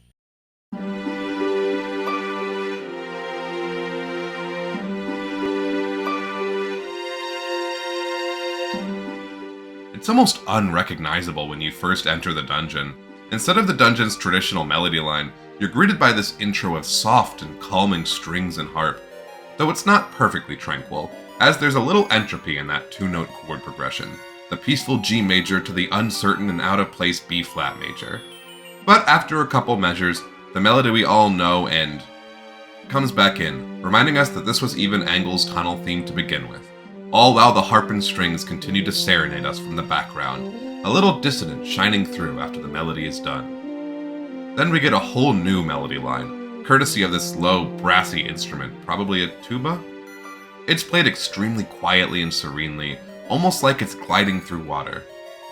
Then a repeat of the original Angler's Tunnel melody, followed by just the strings, followed eventually by everything playing together. The Angler's Tunnel melody, the strings, the harp, and the tuba. I'm glad they decided to take some creative liberties when remaking this song because this new version runs full circles around the original. Just great work all around here.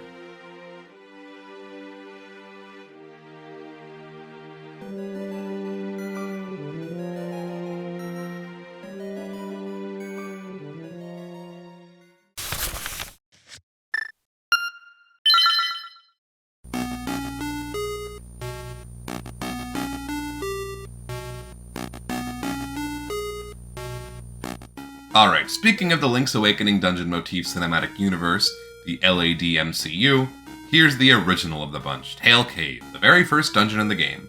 The melody here is creepy and slow, makes me feel like I'm exploring a cave, perhaps a tail cave? The melody here isn't that complex, the first 3 notes of a B minor scale, then a tritone up from there, the B, D, and G sharp spelling out an inversion of a diminished triad. Then the first 3 notes of a B minor scale again, then a jump to G, spelling out a G major triad.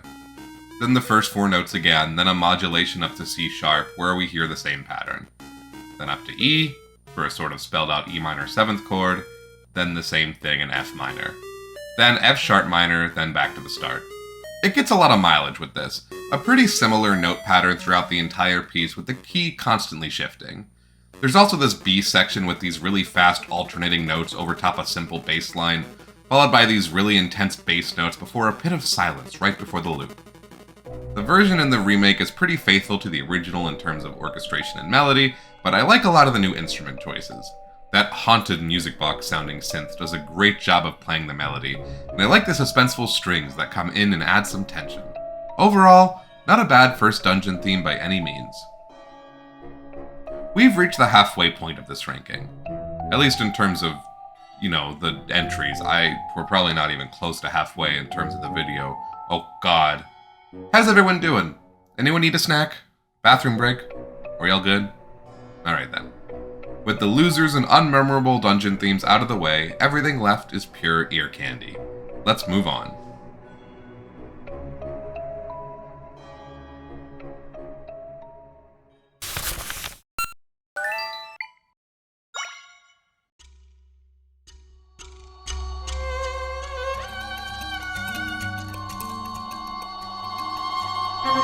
Elden Temple from Echoes of Wisdom is percussive and fun, which feels fitting for the dungeon at the top of a rocky volcano, the percussion almost sounding like stones rolling down the side of the mountain. There's a sense of marching to this one, of a steady beat that can't be stopped, and an almost tango-like melodic and rhythmic pattern, which is an interesting choice for a lava level, but I like it. I like when Nintendo composers do things slightly outside the box. Anyways, the first section is kind of dominated by this showy melody that really demands attention, played by a dramatic violin. After that, a little bridge, the violin getting a little more subdued, but still pretty prominent as the chords climb higher and higher. A repeat of the dungeon's main motif as these woodwind instruments introduce a new melodic pattern into the mix. Then there's this dramatic cliffhanger cadence, a little percussive break with a couple melodic flourishes. This is a great piece that really tries to be in your face with its scratchy violin melody and creative percussion. It's just not my favorite Echoes of Wisdom dungeon theme.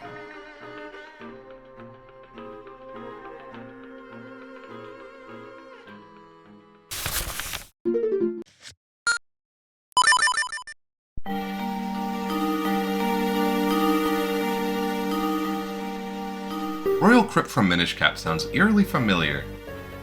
I'll probably figure it out at some point. Anyways, this is a good sounding piece. The slow tempo feels particularly macabre, fitting for a crypt. The sweeping strings sound pretty intimidating, especially the way they slowly descend, as if sinking into the ground, descending into the grave. The synth harp's melody is equally mysterious and creepy, climbing and then falling over and over again until it makes one final reach for the skies, ascending with a series of diminished chords, a hand reaching out of the casket. This theme is surprisingly really fitting for a crypt, which makes sense since it was written specifically for this mini-dungeon. What was that? Zelda 1. What is that, like a fan game?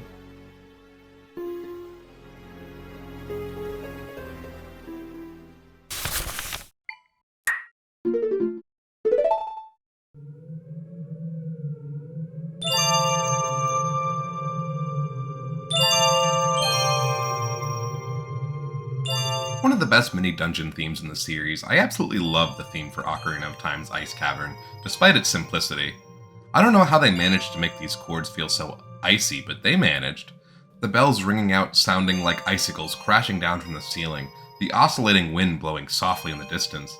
There's not much to this one outside of those crystal chords and wind, but the simplicity of this piece works so well. Any other element would distract from the ice-filled aesthetic of the dungeon, the bass and low notes completely buried under a layer of thick snow, leaving only the high-pitched notes to ring out.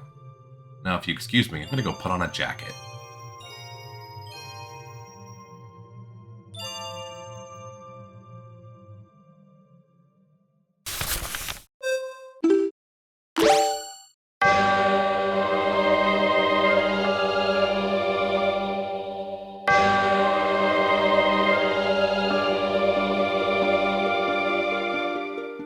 Tower of the Gods has majesty, mystery, vaguely religious undertones, and for all of that, I love it. Like so many Zelda dungeons, chanting voices are the star of the show here, opening the piece with what feels like a choir singing a requiem. The chanting, bells, harp, all of this gives the piece a really devout, pious vibe, like I've somehow stumbled into the middle of an Eastern Orthodox church service. The bell is also a really nice touch because, the big bell at the top of the tower. One could even make the argument that this bell is diegetic. Maybe seagulls keep rhythmically smacking into it up there, I don't know. The pace of this piece is stalwartly slow, which is fun. It takes its time, not afraid to have a pause where everything comes to a complete halt, letting us sit in relative silence. Really great piece, perfectly fitting for a monument to the gods jutting out of the ocean.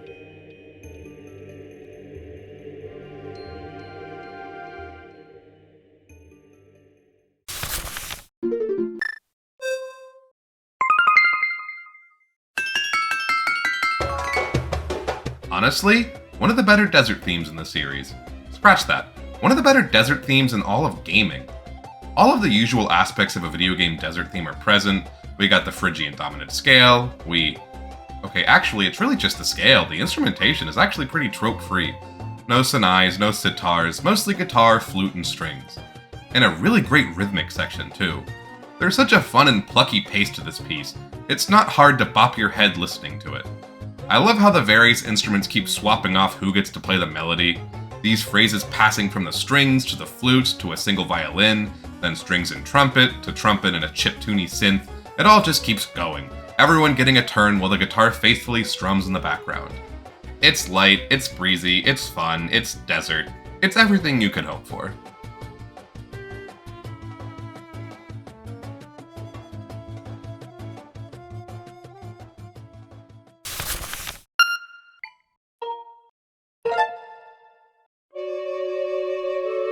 There's something so hauntingly beautiful about Skykeep, like a work of art where something just isn't quite right. The rising and falling flutes, along with the high-pitched vocals, do a good job of making this piece feel like it's lost in the clouds. The softness of the woodwinds and voices give the feeling of almost floating through the air, while the trailing harpsichord plays its haunting series of notes, strange and unfamiliar chords ringing out. Then, around the middle, we get this resolution, this 2-5-1 progression, D minor, G major, C major. It's just such a positive and wholesome chord progression, a bastion of sanity and the weirdness that is the rest of the piece. And that's kind of it for the normality. The next series of chords and notes sound dissonant and unexpected, like a chorus of uncertainty clouding up the room. Skykeep is really good. It's not my favorite Final Dungeon theme in the series, but it does a great job of sounding both otherworldly and lofty. And slide puzzly?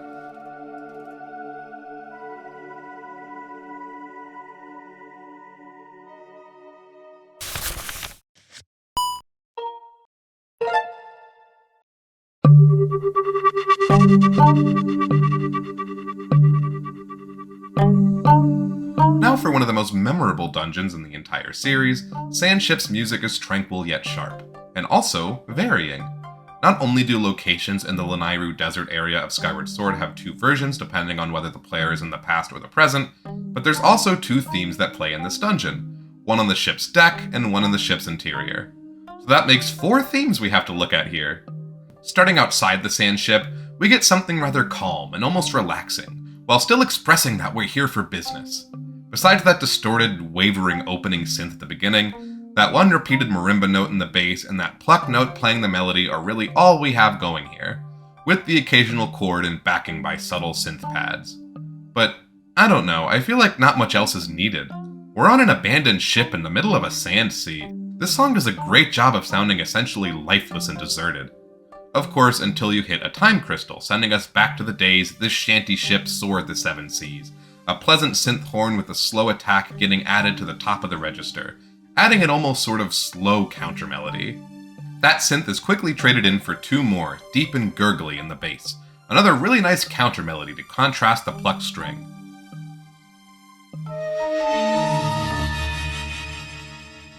Now, below deck, things change up quite a bit. Not that the instrumentation is particularly different, we still have the marimba playing extremely slow notes, which make me feel like I'm sneaking around some sort of abandoned construction site.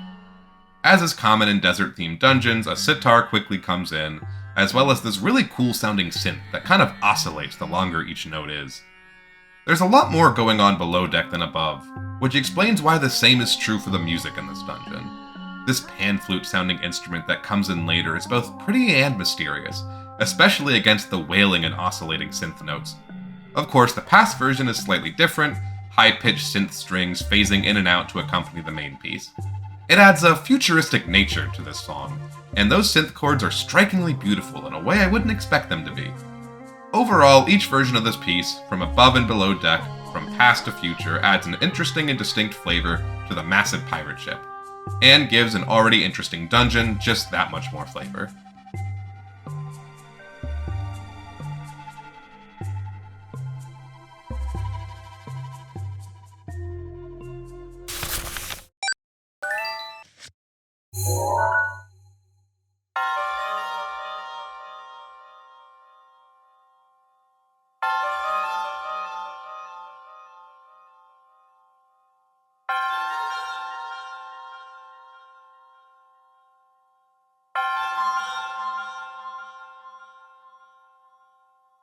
Shrines are basically mini-dungeons, right? We all agree on that? Cool. Anyways, Breath of the Wild shrine theme is almost mystical, successfully transporting the listener to another world as harsh yet calming bells ring out. There's almost a sense of relief when the strings eventually come in, like an element of comfort that is a beacon of familiarity against their foreign-sounding synths. The bass comes in, loud and bombastic and similarly otherworldly like those high-pitched bells. Then there's the loud, in-your-face melody line. I think it's bagpipes, but I don't know for sure. Another interesting element of this piece is the aspect of randomness. The segments of this song cut up and put in a random order, just to keep the hundreds of shrines feeling fresh. There's a certain beauty to the various elements of this piece, even if that melody line can be a little grating at some points. Really not bad for a dungeon theme encountered up to 120 times throughout the game.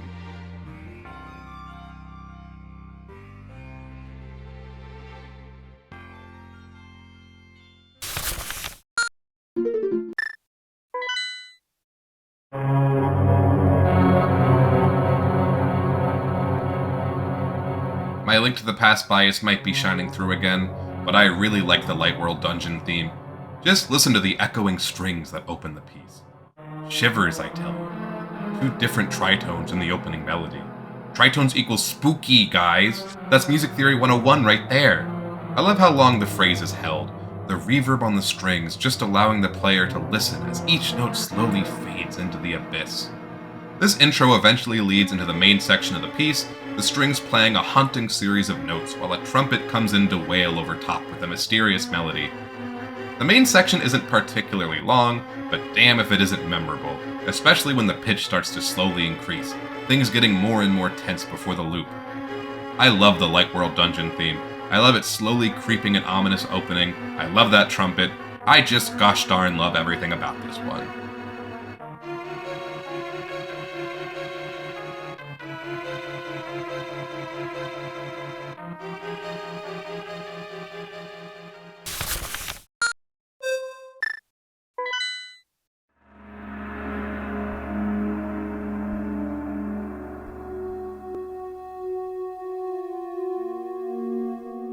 Wow, am I hearing double? Eastern Palace from Link Between Worlds is a remix of the Light World Dungeon theme from Link to the Past, and plays for Eastern Palace, House of Gales, and Tower of Hera. The intro has these soft flutes that play, along with some creepy added vibrato strings and some other horror-like sound effects.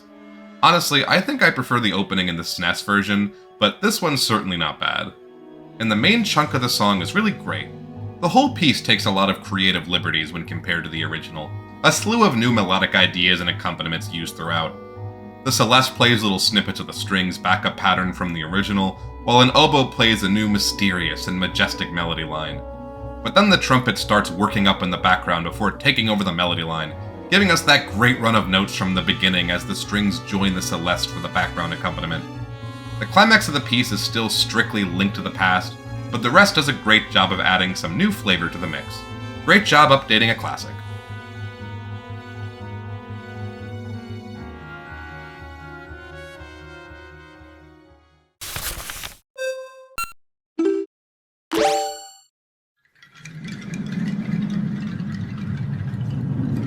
I love the wind that opened the Forbidden Woods theme, the clacking of wood in the breeze sounding both ominous and weirdly familiar.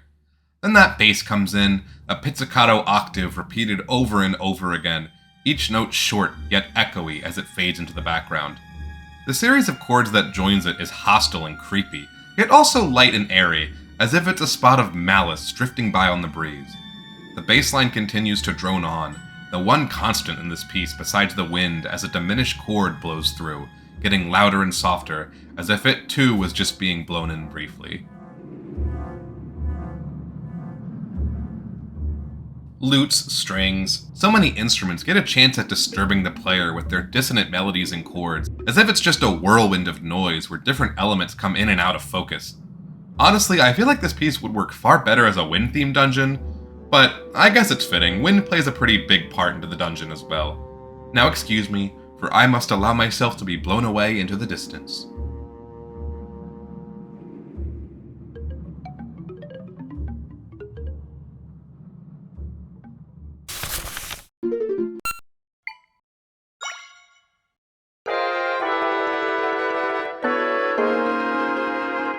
This Eastern Temple is nothing like Link to the Past's Eastern Temple or Link Between Worlds' Eastern Temple. This ain't your grandma's Eastern Temple. Echoes of Wisdom decided to do something entirely new with this dungeon, and it really shines through in this theme. And what a jarring and odd chord to open the whole piece on. This one wastes no time. No intro, just these Frankenstein chords made up of piano notes and flutes, jumping all over the place before a violin eventually joins and gives us some melody. There's a certain amount of chaos in this dungeon theme, created by these off-putting chords and synth arpeggios in the background. Eventually, things mellow out a bit, as the piano handles the chords all on their own, with the bleeps and bloops of the synth taking a more prominent position, almost sounding like the whirring of a computer. Fitting for all the electricity flowing through this dungeon. The next section has this really majestic yet still slightly odd violin melody, as well as some unexpected rhythmic patterns that are meant to keep things unpredictable. Overall, this was the last thing I was expecting to hear upon entering the Eastern Palace, especially considering that none of the other mini-dungeons have unique themes. What a baffling yet surely appreciated surprise.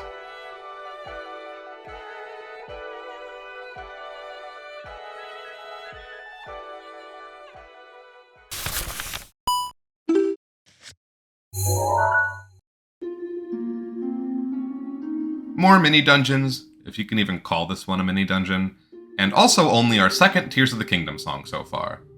Talk about sounding the part. This theme takes place in an abandoned, massive underground cave filled with water, and the piece certainly conveys that. The harp replicates the sound of dripping water, unsettling rumbling noises emanating from the deep. And of course the soft voices that sometimes fade in, singing lamenting little melodies, echoes from the past, memories from a time far forgotten. The melody this voice sings is almost reminiscent of Mipha's theme, but still distinct, memories of the Zora hero filtering in and out of the music. It's one of the most atmospheric dungeon themes in Tears of the Kingdom. Again, this is barely a dungeon, a mini-dungeon at most. But it makes good use of its droning tones, really setting the scene for the historically charged waterworks below the surface.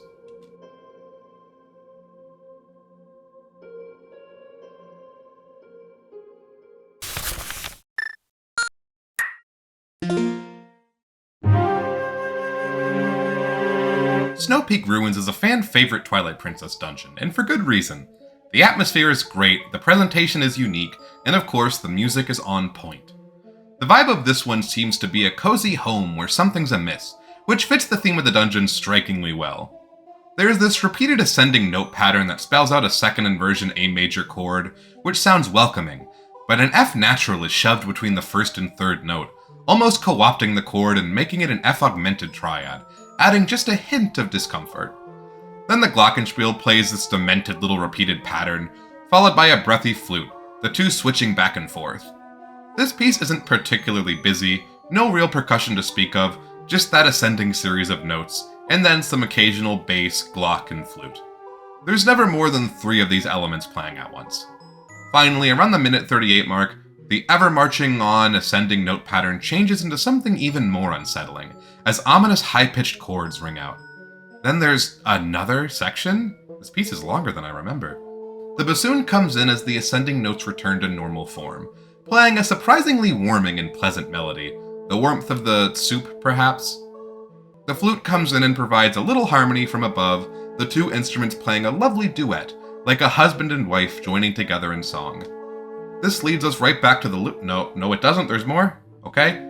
2 very soft horns playing a nice melody over the unsettling background noise. Okay, there's the loop. Over 4 minutes of music. Anyways, it suits the theme well, and it sounds cozy yet amiss. Now, excuse me, I'm going to grab a scarf.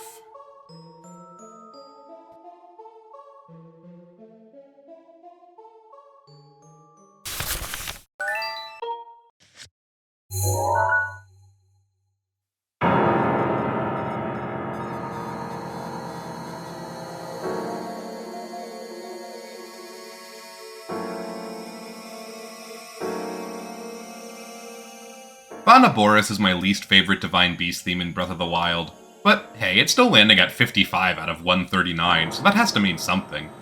I think it's no secret at this point, if you've watched my other ranking videos, that I'm kind of sick of the stereotypical traps that most composers fall into when writing pieces for desert areas, and Boris isn't innocent of that. Regardless, it's still a great piece. And with every Divine Beast theme, it's broken up into 3 parts depending on how much of the dungeon is cleared. I'm sure everyone knows this by now, but interestingly, there's Morse code hidden within each Divine Beast theme. including this one, spelling out SOS with little bleeps and bloops. The opening version of this piece that plays before the first terminal isn't particularly interesting outside of the Morse code, just some scary and dissonant piano chords along with some fizzy synths. Once the dungeon is really underway, however, things change. There's a lot of scope to this one. The droning chords really create a full sound, almost like that Dolby commercial, you know the one. A 3-note motif plays proudly over top, plucked strings ringing out. The piece builds and builds, an erhu eventually joining the melody, and then a new section is added, one that's a nod to the motif for Gerudo Town. But yeah, besides that, this one's just not as interesting as the others, sorry to say. The Vonaboris fandom is in shambles right now.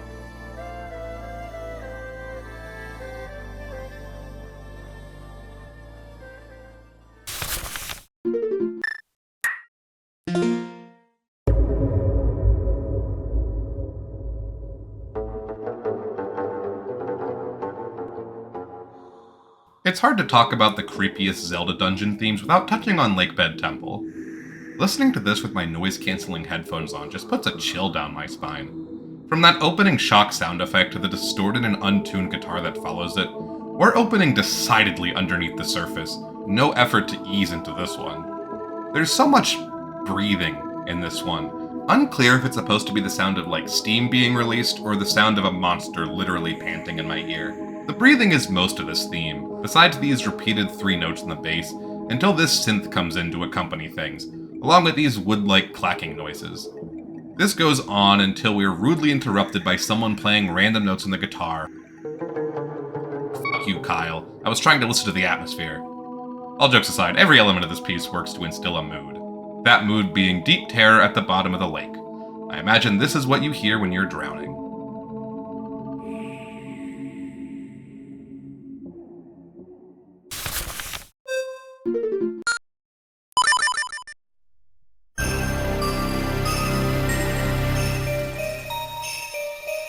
Temple of Droplets is a beloved dungeon theme for a reason. All the ice dungeon staples are here, from the sleigh bell percussion to the echoey bells ringing out in the upper register, but it makes each element work super well. I like the slow, stalwart pace that the piece moves at, the steady percussion holding strong as it slowly makes its way along. The tone of this piece is official and regal, like a king demanding the listener's attention. These string chords feel especially royal to me, and I like this chromatically descending portion. Then these fanfarific, Google Docs has told me this isn't a word, but I'm gonna politely disagree, horns come in, followed by these extremely melancholy minor 7 chords.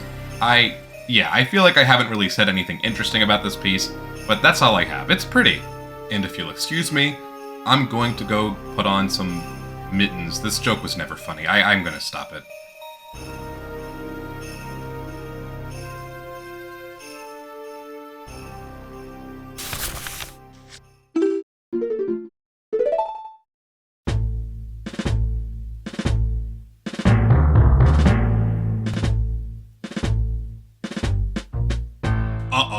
That marching snare can only mean one thing.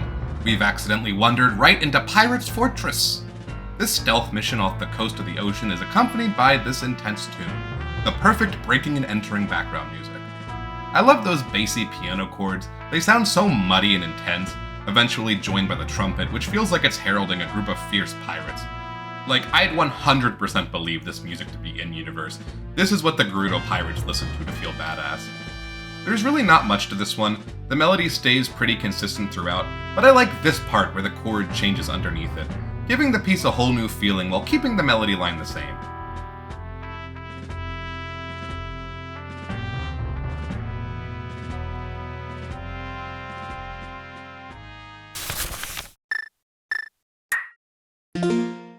I'm gonna be honest, I originally put Temple of Time from Twilight Princess a lot higher because I just love that intro. That cha-cha-cha-cha-cha really sounds like time slowing down as those percussive hits get lower and lower, like we're entering a land where time stands still. Then most of the rest of this piece is this percussive melody, just 2 alternating notes, a tritone interval, occasionally jumping down to a tritone a minor third down. There's also this airy synth pad that's honestly very similar to Inside the Deku Tree from Ocarina of Time. I wonder if that's an intentional homage, both parts spelling out a major 7th chord in similar ways with similarly breathy instruments. Anyways, that's all there really is for this one. I really like it. It sounds perfectly like a fragment of time frozen in place.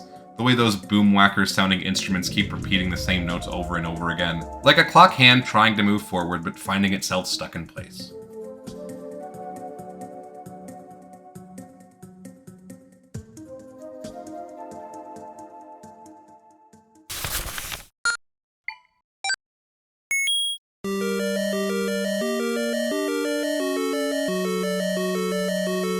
Not sure if this piece would be this high if it wasn't for its iconic status, but the original Legend of Zelda's Dungeon theme is, well, legendary. I think its placement is well earned, personally. There's two main elements at play here, the arpeggio and the melody. Interestingly, I'd wager that the arpeggio is more famous than the main melody here, the 4 notes that open it sounding iconic. I'll never not associate them with this song. G, B flat, D, E flat. First spilling out a G minor triad, then going up a half step, playing the 6th tone of the scale, creating the sound of an E-flat major triad along with the G and the B-flat. Then, the bottom 2 notes lower while the top 2 stay the same, the G minor chord turning into a G major without much change, going from the 1 to the 5. The bottom 2 notes descend again, the diminished chord ringing out, and then descend again, the chord getting wider and wider as the bottom 2 notes are separated from the top 2. Finally, the chord that spelled out changes, C minor with an extra D on top, then a G sus4, before rapidly ascending, the dissonant and diminished notes getting more and more intense as it climbs upwards before restarting from the beginning. The melody line in this piece is deep, spelling out similar chords to the arpeggio in the upper register. It's really good, but it's not worth analyzing too deeply. Zelda 1's dungeon theme is eerie and intense, conveying danger lurking beneath the surface. I'm impressed that the Zelda franchise managed to nail it right off the bat. Link's Awakening has a version of this piece for its color dungeon, but it's not distinct enough to look at separately. It just uses slightly different sounding square and triangle waves for the rendition. What? Oh, the remake. Wait, fuck.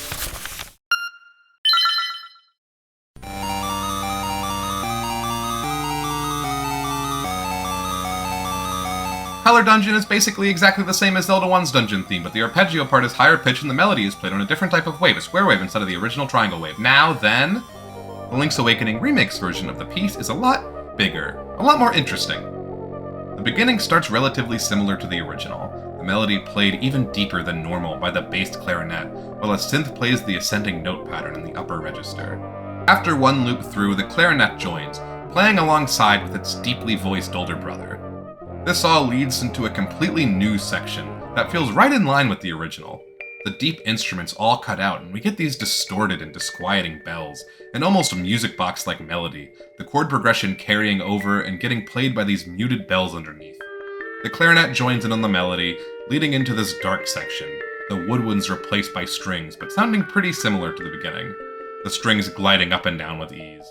What an eerie reimagining of the original dungeon theme, done with so much love and respect for the original. Rezo, more like respecto.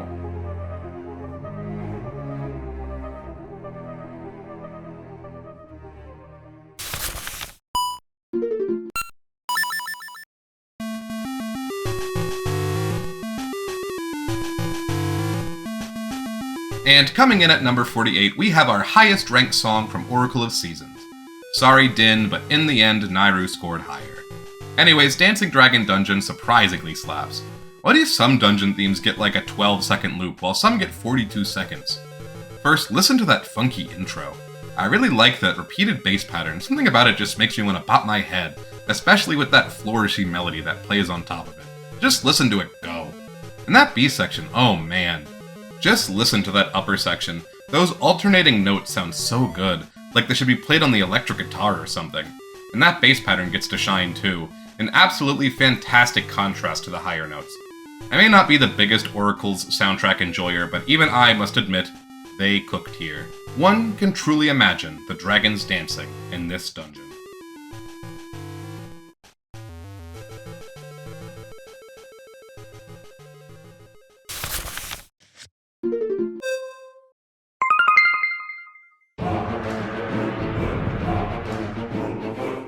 Fortress from Triforce Heroes a lot lower at first, But then when I realized how high I put Low Roll Castle from Link Between Worlds, I kind of realized I had to move this one up the ladder given, you know. Fortress from Triforce Heroes might as well be Wish.com Low Roll Castle. Or Timu? What are the kids joking about these days? Fortress has all of the elements of Low Roll Castle, the bombastic bass, the fearsome cries, the steady march, it's all here. Even the melody bears striking resemblances to the piece it's based on, similar intervals, patterns, phrases. I like the Low Roll Castle theme, so this piece is also decently high in the rankings. I don't really have much else to say about it without talking about the Low Roll Castle theme, so we're gonna leave it at that.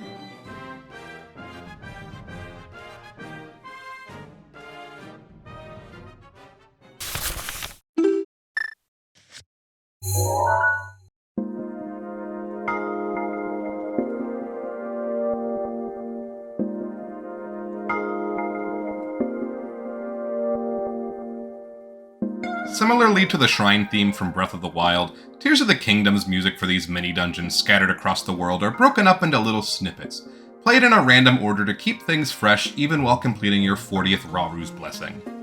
And similarly, the piece is subdued, quiet, not particularly in your face as you calmly try to figure out what the hell you're supposed to do to solve some of these puzzles. If there's a fight going on or if it's a stealth challenge, the music changes accordingly, so the main shrine theme can be kept chill and unassuming.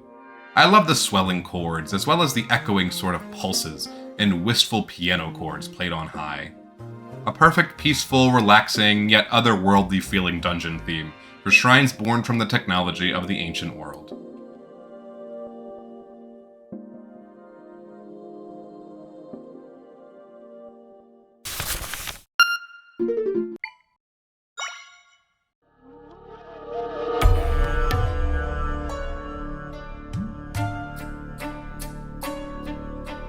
Gerudo's Sanctum from Echoes of Wisdom does have a lot of deserty tropes, and it uses them well to make an interesting song.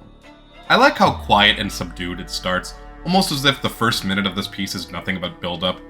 Not a lot of movements in terms of chords, just occasional spatterings of notes from screeching violins, plucked strings, and percussion. Around the 30-second mark, we get this somber melody in the lower register, which leads into this positively funky melody played by the violin, which goes on to steal the show in this piece. The build-up is all worth it. I absolutely love how the violin absolutely goes off here. Then the buck is passed to this flute, slightly detuned in a way that makes it feel authentic and worn. There's something so suspenseful about the nature of this piece, making you feel like a huge build-up and climax is always just around the corner. In no Phrygian mode!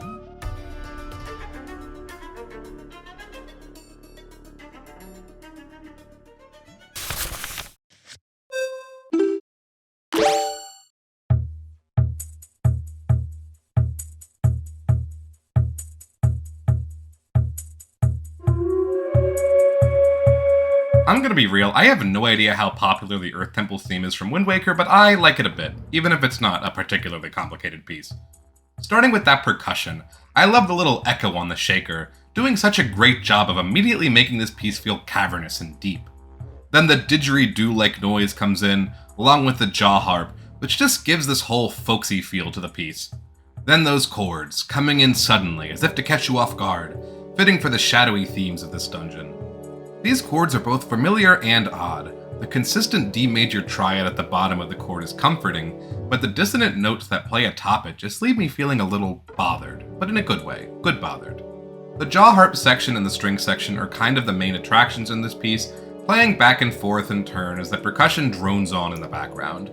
Despite how simple this one is, I think every element comes together to paint the perfect picture of the old tomb that is the Earth Temple. Something mirror puzzle, I don't know, I'm tired, man. I didn't mean to make this video this long. Should have ranked something short. There's so many Zelda dungeons. Why did I do this to myself? Why am I still doing this to myself? Why am I making this video longer by ranting about it?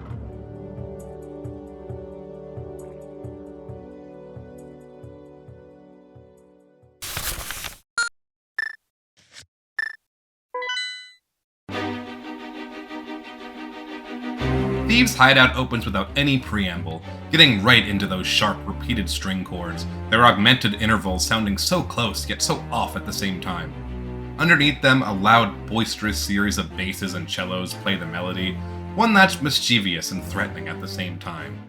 Thieves' Hideout doesn't really have a theme in the traditional sense. No lava, ice, forest, or wind here. I guess you could say its theme is jail. There's a lot of jail in this one. Anyways, I do think this piece does successfully capture the feeling of danger in this dungeon, the fast-paced string chords just giving an absolute feeling of anxiety, like Link is currently on the run. This theme's version of the Link Between Worlds low roll dungeon motif isn't anything particularly exciting, although it is handled pretty well, just played by the strings. Very string-heavy piece overall. I'm a big fan of Thieves' Hideout, but man, I just feel like I have nothing else to say about it.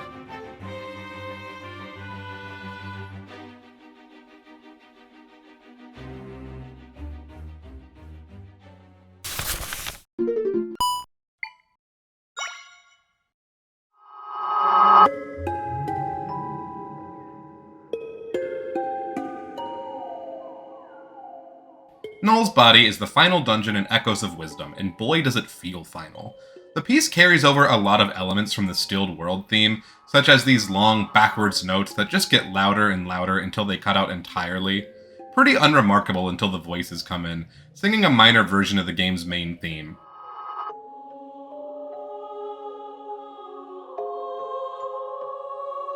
A classic trope that I think everyone appreciates to some extent.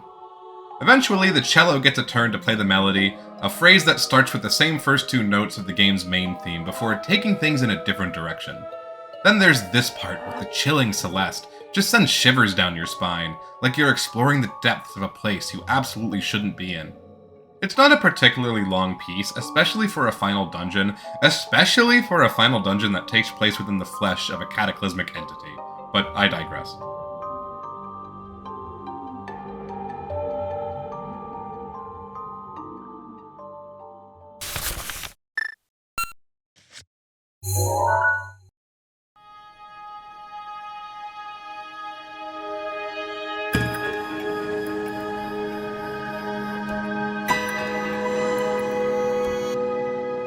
If nothing else, the Construct Factory theme from Tears of the Kingdom really makes you feel like you're in an ancient factory deep underground.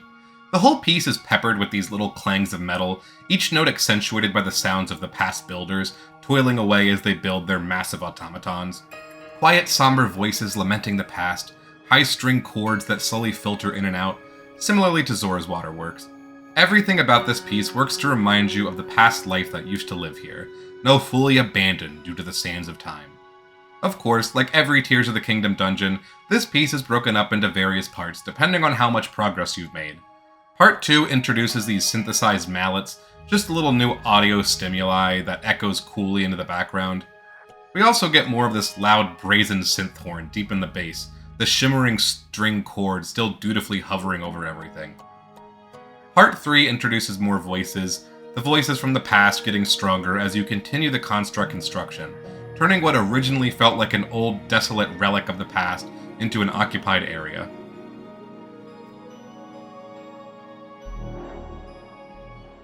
Part 4 ramps up the intensity, really beautiful melodies finally chiming in after what's been a mostly atmospheric piece up until now.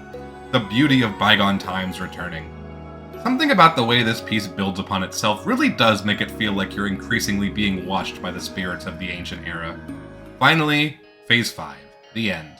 A hopeful series of chimes rings out and the melody reaches its full intensity. No longer quiet and restricted to the background, the violin cries out, the emptiness of the piece from the beginning is gone, and it's the violin's time to shine, almost subbing in for the completed construct. The journey this piece takes is beautiful, but it's not one of my favorite dungeon themes from Tears of the Kingdom. And if you'll excuse me, I have to run around with my big robot now. Oh, also, the individual rooms of the dungeon have unique music too, but I think we've talked about this piece enough. Sorry, Construct Depot fans, today is not your day.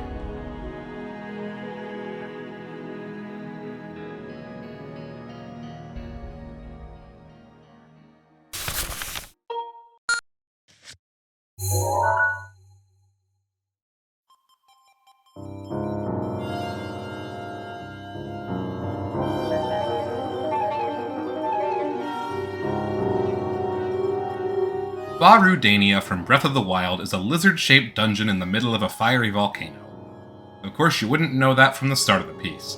As with the rest of the Divine Beast themes, we start with harrowing bleeps and bloops, disturbing screeching notes, and distorted piano. Once the dungeon begins to reel though, we get a jam. The real star of the show in this piece is that percussion clanging pattern. I don't know what it is about it, I just really love it. Somehow sounds perfectly fitting for the craggy volcano. Because there's both a fire and a desert dungeon in the game, we get another Divine Beast theme coasting on sitar use. I'm telling you, this is fire and sand themed bread and butter. So it must be like a heat thing. Like India's hot, so the sitar is good for areas that are hot. Wild. Anyways, while the sitar section is pretty subdued, it's followed by this flute melody, which is pretty great. It's almost rhythmically confusing, as the starts and ends of the phrases don't perfectly line up with the time signature, giving you these moments of surprise as each new phrase starts when you aren't expecting it. Really great piece. Makes me feel like I'm burning alive, so mission accomplished.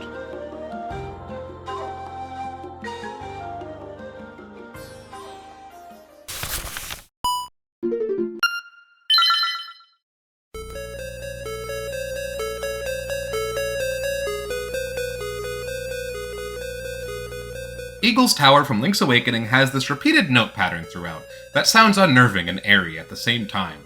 The first part is in A, followed by C sharp and C natural alternating, creating this constantly shifting feeling of major and minor. The second part does something similar, this time A flat followed by an alternating B and C, creating the same sensation as the first part but starting with a minor interval. This creates unease by not really giving us a proper idea for what kind of key we're in. Is it major? Is it minor? Where are we? Anyways, this goes on for like a long time, like 45 seconds. You get to the point where you wonder, is this it? Is this the whole dungeon theme? But then this really simple, yet really successfully intimidating melody comes in, the big intervals causing it to climb to the heavens, fitting for a tower theme. The accompaniment shifts, giving us these really beautiful runs that also contain the game's dungeon motif, heard way back in Tail Cave. But, as is constantly the case with Link's Awakening, the remake is where this piece truly shines.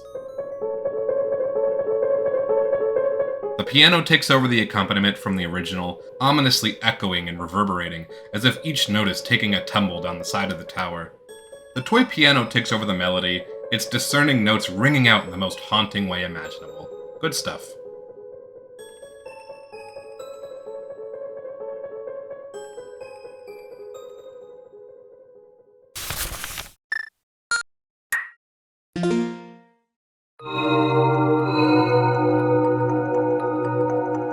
Uh-oh, looks like we've accidentally stumbled into the Twilight dimension. I don't know why, but Palace of Twilight reminds me of Paper Mario for some reason, like the original trilogy. I think it's that main overpowering instrument, those stings of warped strings that punctuate almost every second of this piece. Not only do they paint the image of us being stuck in another world, but they also sound both foreign and calming at the same time. But enough about one instrument, this piece has many instruments. Like that repeated music box-like pattern, and this swelling string that comes in with its sad and confused melody, like a crying voice wailing out that forgets its own name. If that makes sense. Look, it's what my heart feels listening to it. This piece is trippy and melancholy at the same time, but eventually things get darker. These muffled moans coming from the lower register, the darkness making itself known after a little while. All of the familiar elements fade away as the muffled screams of the damned try to lure us down to hell. Look, it's what my heart feels listening to it. Anyways, Palace of Twilight good.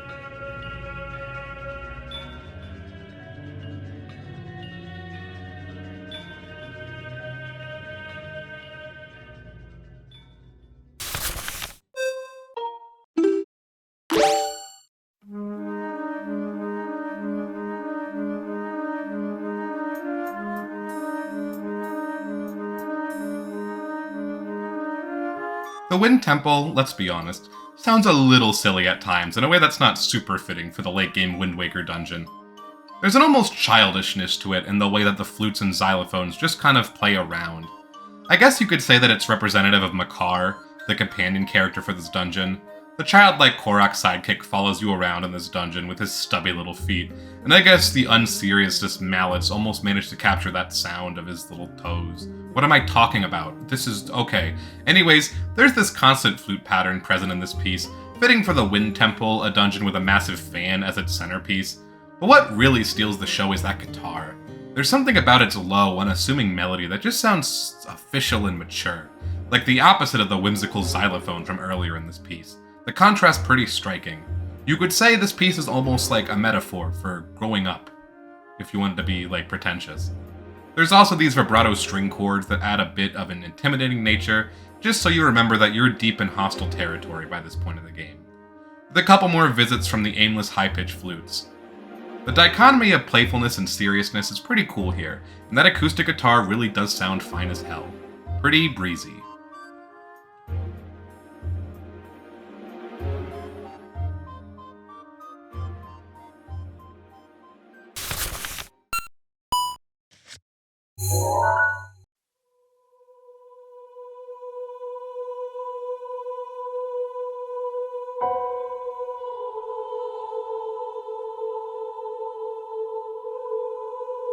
God, why do I feel like every Tears of the Kingdom dungeon theme is like homework to listen to? As good as they are, 13 minutes? I know that has some loops in it, but my god, that's a long piece of music! And there's probably a million little motifs I'm gonna miss in each one. Like, did you know that at the 8-minute and 45-second mark, there's a 3-note reference to Blorgus's theme? Wow! Anyways, Lightning Temple is my least favorite of the 4 main dungeons from Tears of the Kingdom. In terms of music, that is. It's probably my favorite of the 4 overall. Anyways, the piece opens with a lone voice and some piano. Very light music to symbolize the current unknown that is the entrance to this dungeon.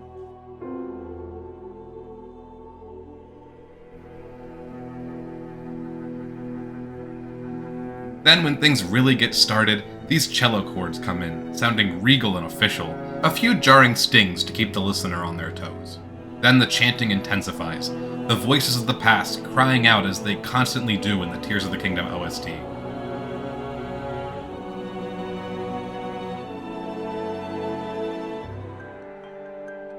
Phase 2 sees things get more intimidating, yet more assured. I for one love this run of really short notes, while we get just the smallest snippet of Urbosa's theme shining through. Or it could be Riju's theme, they're very similar themes.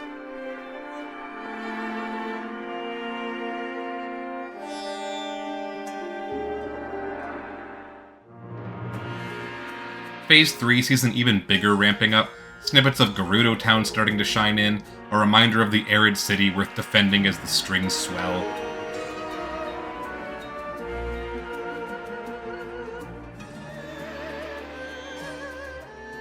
The end brings everything together, the air-hoot taking over the melody, as the desert-style percussion keeps everything moving at a fun and interesting beat. The melody is pretty similar to the Von Nabura's battle theme, with snippets of Urbosa's theme coming in to fade in and out, her memory still not lost. It just sounds so intense and wonderful, and what a great way to end the dungeon on a bang. This is a great time to mention that I really like Tears of the Kingdom's progressively shifting dungeon music.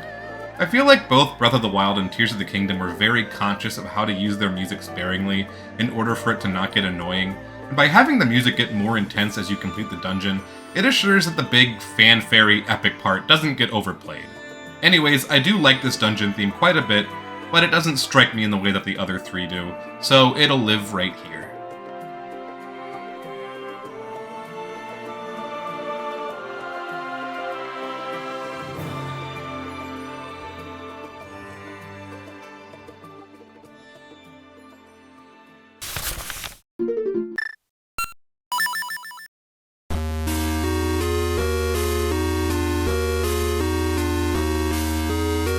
Introducing the highest rated dungeon theme from Oracle of Ages, nay, the Oracle games all together, Skull Dungeon. Anyways, this first section is all kind of blocked, the 2 main voices in the piece playing in unison over a not particularly complicated bass line, just 2 alternating half-step notes to start with. After this first phrase, we finally see the harmony line break away from the melody, getting to play some really fun lines as the counter melody to the main one. Then the second section is fantastic. It's intense, it's fast-moving. My only complaint is that it ends way too early. It absolutely should have had 1 more phrase before the loop. That's what it felt like the melody was leading up towards. There's something almost baroque about this piece, and I mean that as a compliment. The runs of notes just keep moving without breath, like a Bach fugue. The counterpoint is on point. Good job, guys. You made a decent dungeon theme for your Zelda game. I'm proud.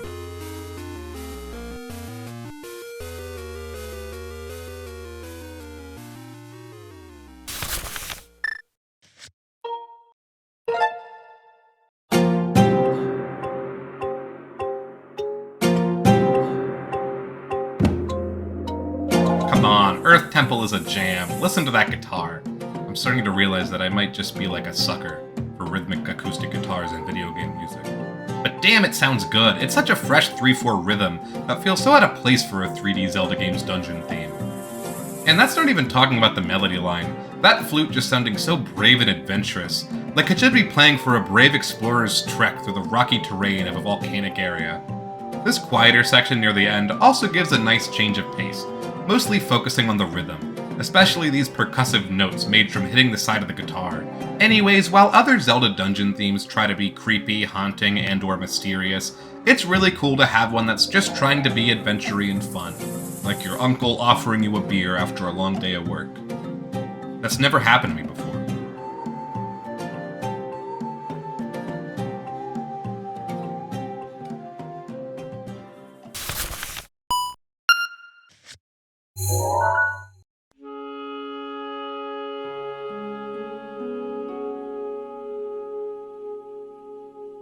Oh god, another Tears of the Kingdom dungeon theme. I'm gonna be here for a minute.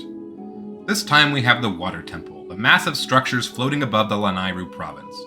We start calm as always, chimes, somber voice, singing a melody really similar to Zelda's Lullaby for some reason, depressing piano. The high-pitched instruments do give the entire piece a feeling of being airborne, which is fitting for this dungeon above the clouds.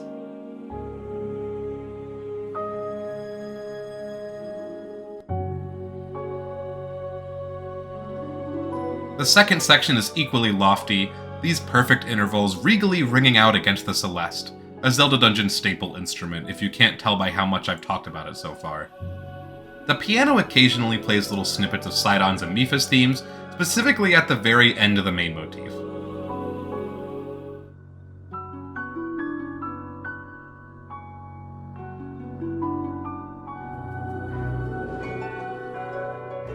Part 2 is still pretty subdued, but Part 3 is where things really start to pick up steam, these floaty string patterns sounding like danger soaring through the sky. Notes ascending in rapid succession, followed by the gently descending harp, adding to the feeling of weightlessness that persists throughout this dungeon due to the low gravity. But it all comes together for Part 4.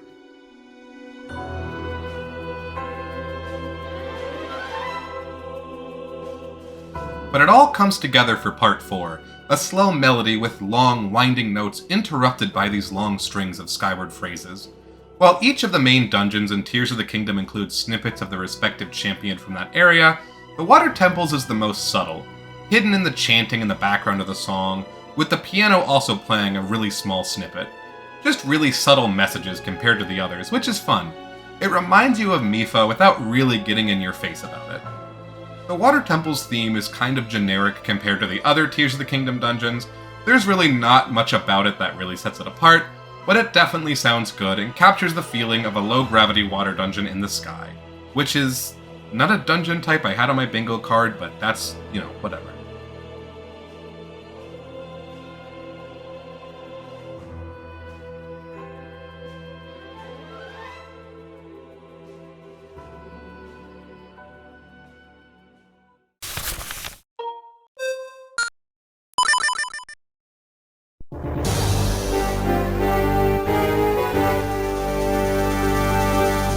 Maybe it's the sound font, maybe it's the droll, slow tempo, but despite how highly I'm ranking it, I think Minish Cap's Dark Hyrule Castle is a smidge overrated. It's really cool to see the Link to the Past Hyrule Castle theme come back and be used in such a funeral march-like way, and the organ just sounds incredible, but it's lacking anything that makes it feel particularly unique. Besides the slower tempo and the use of organ, nothing is really added here. In fact, I'd say more is taken away. There's less accompaniment, and it's even missing a couple sections from the ending. But enough negativity, the piece still rocks. As I said earlier, the slow tempo really makes this piece feel almost like a eulogy for the castle, helped along by the doomed and dramatic church organ, a great choice for any final dungeon. But yeah, melodically, almost anything else I'd want to say about it, I'd say about the far superior original version. So let's save it for that.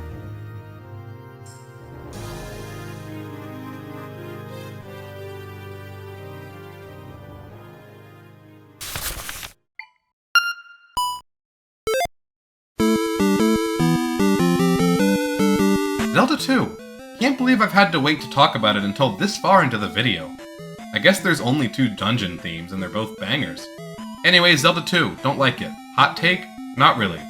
Come on, it has pretty good music. Especially the game's 2 dungeon themes. Let's talk about the slightly worse one. Great Palace from Zelda 2 is frankly a bop. From that exciting and eventful opening, letting you know that you're in for one massive final challenge before you can rest. And challenge is an understatement, let's be real. What's fun is that its chord progression, structure, accompaniment is all kind of similar to the game's regular temple theme, reminiscent enough to sound like the final version of it, but new enough to be its own completely distinct piece, all 3 main voices of the song working beautifully together. The main melody that reaches for the heavens, the ascending accompaniment spelling out increasingly diminished chords, and the bass that persists with its surprisingly simple 2-note pattern. It's not a particularly long piece before the loop, but it's certainly endlessly catchy and final sounding, as it should be.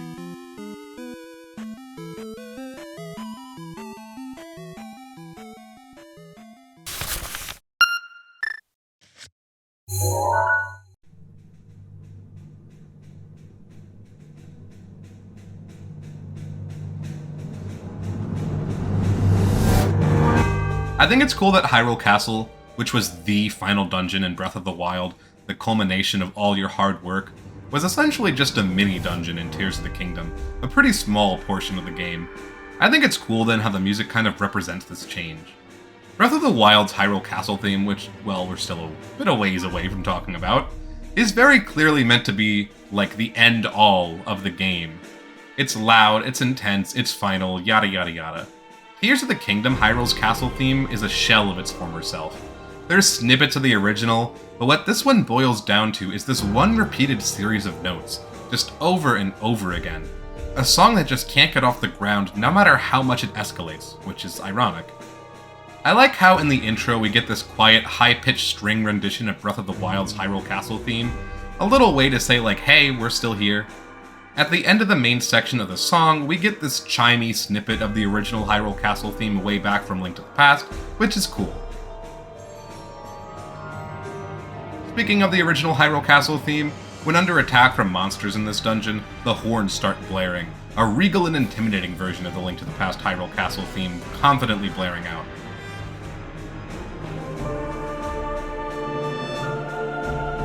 When Zelda's in the Sanctum, the music changes again, the chorus wailing a distorted version of Zelda's lullaby. What a cool way to shift a theme that was in the previous game. Reduce it essentially to the percussion and this one-note pattern. Now, is it as good as the original? Well,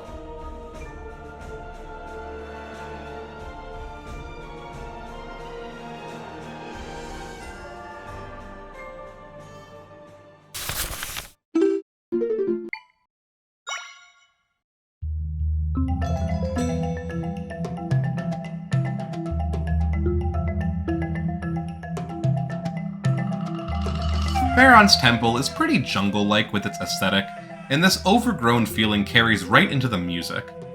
There's this constantly maintained marimba pattern, moving quickly and rhythmically through the piece with its chromatic notes, not really sounding happy or sad, which makes it feel at home both with the major and minor sections of the piece. The opening melody of this piece is noticeably pretty major. A breathy flute plays this suspended pattern, F leading into a spelled-out C major triad. We're joyous, we're having fun, but then these ominous ascending patterns echo into the background, suggesting that maybe everything isn't as wavy gravy as we thought. The melody repeats with a little harmony this time, and some gamelons to add flavor and jungle-like aesthetic come in. Then things get a bit tense, the flute almost crying out in pain as the choir chants its dissonant notes and the percussion picks up. The piece's calm moments weren't even particularly calm, but the ramp-up of intensity is still very felt and uncomfortable in the best way. The best Zelda Dungeon themes take you out of your comfort zone in some way, and this is no exception. These are hostile territories, after all. Anyways, Faron Temple gets the cotton candy seal of approval from me.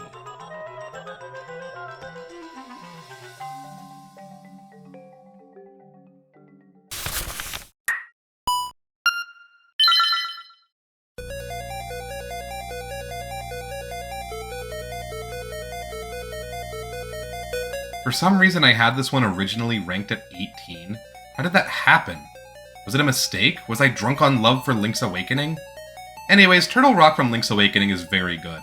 There's something fittingly very dreamlike about the reverby arpeggiated pattern that plays for most of this piece.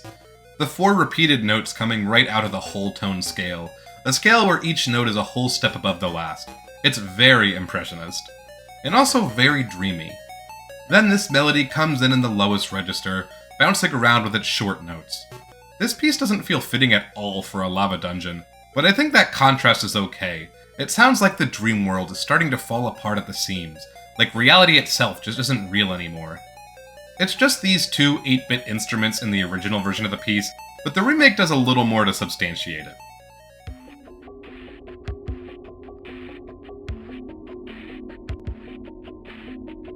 For one, they managed to capture that lava feel just a little better through the use of this rocky, percussive version of the accompaniment from the beginning, occasionally joined by the original 8-bit sound, a trick that Link's Awakening remake likes to employ pretty often. It also has this great beat to it, almost hip-hop-like in nature, a low chorus adding just a bit of intensity. Interestingly, the main melody from the original is pretty quiet here, barely taking center stage, and almost acting more like a background element, which is a pretty cool change, giving this piece an entirely different vibe from the original. Really great piece, but 18th? In the whole series? What was I thinking?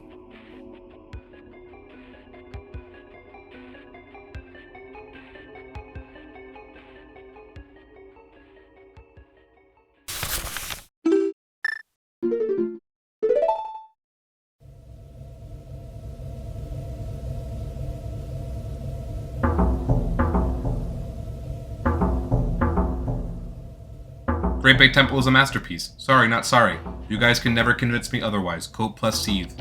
Listen to that rhythmic clanging. If there's one thing I love in a Zelda theme, it's metallic rhythmic clanging. It's especially fitting here in what's essentially a hydro plant, dingy pipes connecting the various rooms. Between the metallic banging and the quiet atmospheric noise, it almost sounds reminiscent of currents running through the narrow pipeways. This is helped along by the organ, playing a cyclical 3-note pattern that comes in and out of focus, eventually joined by a counterpart that plays its notes in the opposite direction, the 2 parts sounding both at odds with each other, yet also somehow in sync. These constantly moving organ runs remind me of the water wheels that litter this dungeon, going up and down ad nauseum, and the fact that they go in different directions also feels like it could symbolize the fact that the dungeon water current can flow in either one direction or the other. Then this electric piano plays a chill-inducing little melody, the soft notes sounding cool and unencumbered. If the organs are the water wheels, this E-piano is the rushing water itself. The final character at play here is this distorted fuzzy synth, oscillating with its ominous little melody line. This synth would be the electricity, I suppose, the crunchy notes sounding like flowing power. Look, my point here is that every single instrument and its part in the song represents a different element of the temple in my brain. And that makes the song good and cool. No one can convince me otherwise. Not even you.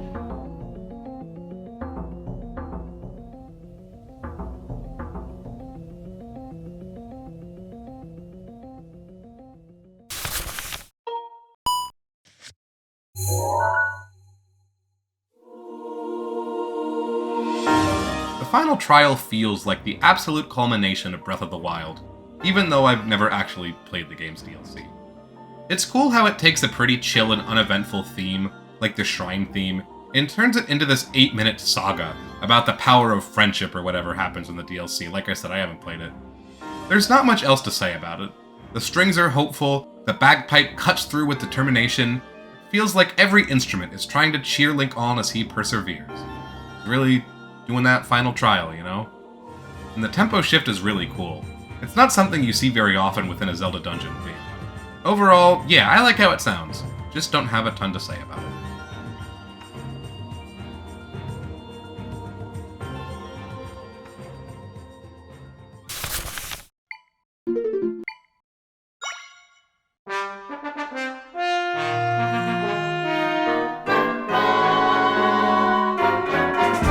So many Hyrule Castle themes, so little time.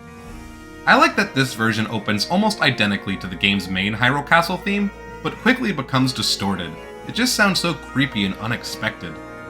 And then, of course, familiarity returns in a different way, in the form of Link to the Past's Hyrule Castle theme. Anyways, the bagpipes herald this intense, regal, and distorted version of the theme that perfectly fits with the warped version of the beloved castle. The theme changes again after this, becoming unhinged, like everything is falling apart at the seams as little snippets of the Hyrule Castle theme seep in and out, barely heard over the disastrous cacophony occurring. After this, the strings swell in the bass, giving us a haunting and menacing rendition of a section near the end of the original Hyrule Castle theme, the notes wavering as if they're fading in and out of reality itself. That's how I describe this song. It's as if the Hyrule Castle theme we know and love is being distorted by an unstable reality. Which, wow, yeah, that tracks. How do the Zelda composers always manage to capture the perfect feel for every moment? I just don't get it. Except for, like, Unicorn Cave. That has, like, nothing to do with unicorns, but, you know, whatever.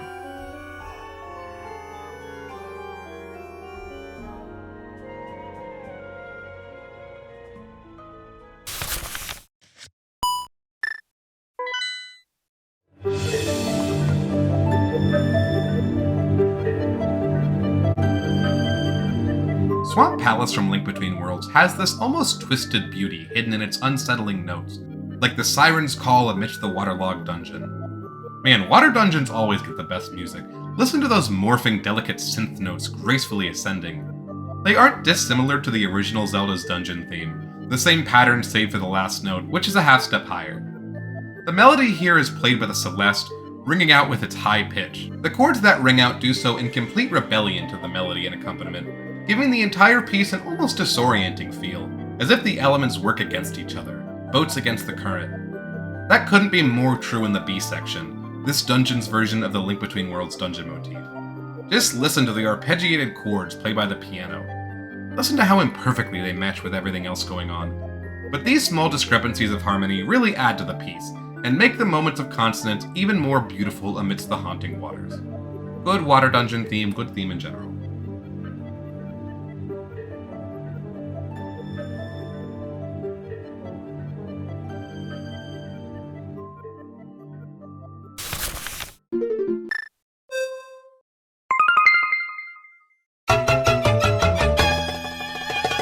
This is one of the reasons I was hesitant to include the Triforce Heroes level themes. Because while Woodlands is the background music for the Forest Temple, it's clearly intended for the other non-dungeon levels. It's not very dungeony at all, but if it isn't darn catchy. Yeah, Woodlands is awesome. It's a little too peppy to be a dungeon theme. Definitely has the vibe of an overworld theme more than anything. That 3/4 flamenco rhythm keeps things feeling exciting and lively, like we're on the scene of a big Spanish festival. I don't know, like the Running of the Bulls or something. The flamenco guitar strums, the violins wail, the percussion bops. The whole piece plays with this 3-note dotted quarter motif, heard constantly throughout the piece, just over and over again in the greatest way possible, giving the whole thing a really unique sense of character. Then there's this part that feels very different from the rest, an almost classical series of notes as this descending phrase gets played with a few times while a subtle version of the Zelda overworld theme plays in the background. It's festive, it's fun, it's fresh, it's Woodlands, baby.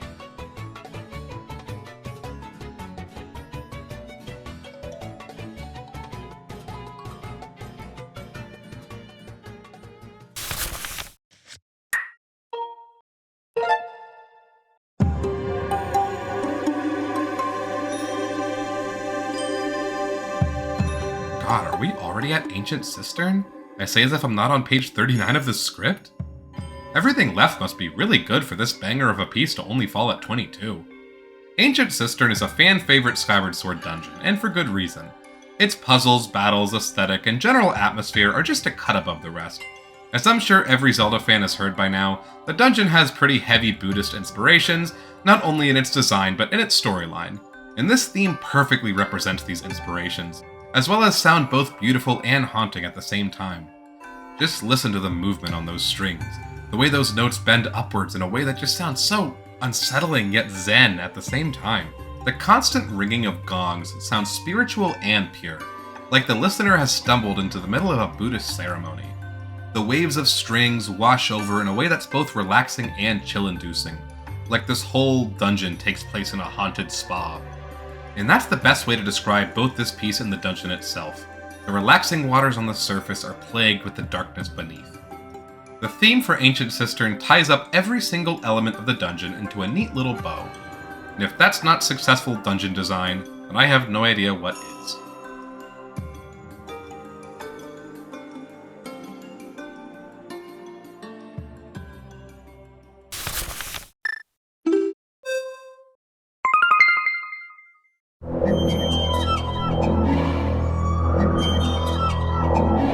Listen to that low growl, repeating over and over again, echoing into the abyss like a rumbling, fierce blizzard just outside the cave.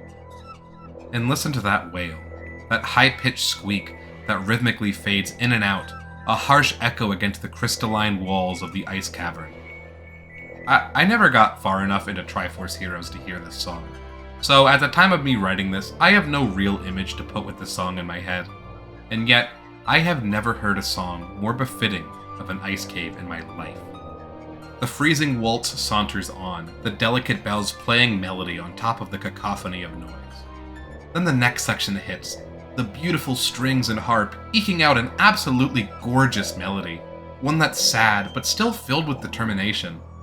The contrast between the two sections is masterfully done, the first being overly harsh, like the listener is braving the treacherous conditions in order to find refuge, and the second section is that refuge, the beautiful harp and strings giving the listener a moment of respite away from the harsh, icy conditions.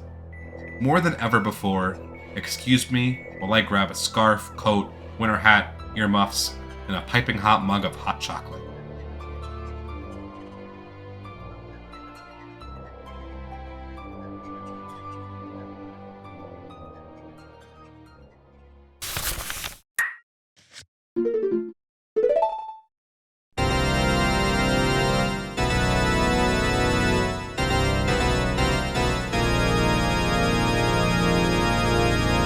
Alright, now we're getting serious. Ganon's Castle is the final dungeon theme in Ocarina of Time, the music that plays for the intense ultimate climb up to the top of his tower, where Ganondorf eagerly awaits you. What's super fun is that this music is diegetic, Ganondorf happily playing away at the keys on his organ while he waits for Link's ascent. And just listen to that intense church organ. The organ echoes, playing Ganondorf's iconic chromatic ascending melody. The bass repeats the same perfect fifth interval over and over again, as the chords on top get higher and higher. And in this version, the horn joins in for this intense climax. I like the variants that follow the first loop, the same song essentially playing again with the organ getting more and more ornamental, Ganondorf really trying his best to show off here. To summarize, Church Organ is a great finale, especially for a final tower climb to meet the main bad guy of the game, and the fact that it plays an intense, intimidating version of Ganon's theme is the icing on the cake. Incredible stuff.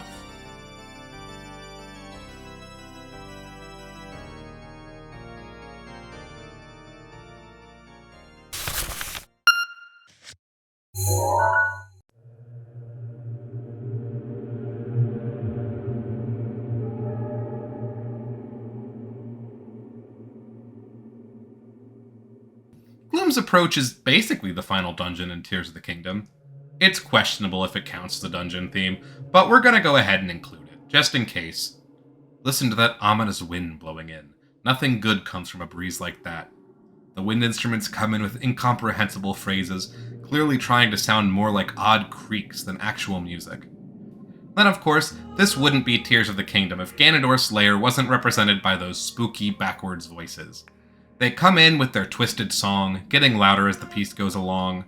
It's mostly silent for a lot of its run, but it doesn't take long for things to get wild. A loud note ringing out in the bass as a demented horn version of the field battle theme plays, the percussion coming in to demonstrate just how intense things can get. This alternating between quiet voices and loud and brash fanfare continue for Link's entire descent, and is extremely atmospheric. Doing this dungeon for the first time, I remember the chill of exploring the dark and dank territory, wondering what was going to jump out at me at any moment. The chorus continues, but we get these normal, unreversed notes ringing out, almost like a light in the middle of the darkness. And it guides us to the end of the piece, the long, droning notes providing comfort against the onslaught of short, menacing reversed voices. Ganondorf's Tears of the Kingdom theme eventually comes in and, you know what? I've only just realized that this theme is a small snippet of the Death Mountain theme from Zelda 1. Things ramp up in intensity, the horn playing snippets from Ganondorf's other theme, the one that's been around since the Super Nintendo. And wow, what a song to lead into the game's finale. The general build-up sounding both spooky, unwieldy, and filled with determination. And yet, it's barely a dungeon theme. Does this invalidate the whole ranking? Who can say?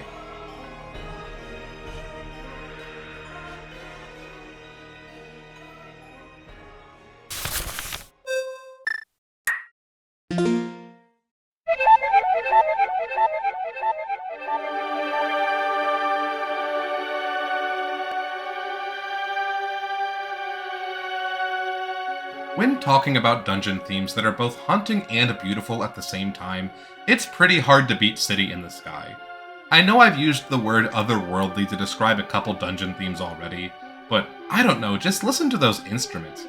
How else would you describe them? What are they? Distorted flutes? Warped voice clips? I think maybe a mix of both? All set against these airy and ethereal flutes that feel particularly unreal. There's not a lot to this song outside of these things. There's no percussion, there's no bass. Why would you need either of those things here? This is the City in the Sky. We're untethered from bass lines and percussion and other things that would attempt to ground us. The only notes here are ones that soar above the rest, only chords high enough to reach the celestial sky of the freak bird people. And I think these weird voices are supposed to be said weird bird people. Sure sounds a lot like Uku's theme, Mayor of the Weird Bird People. I forget his significance, he's not the mayor. I think he's like the deputy. But either way, what the hell are those things? Regardless, City in the Sky is my favorite dungeon theme in all of Twilight Princess.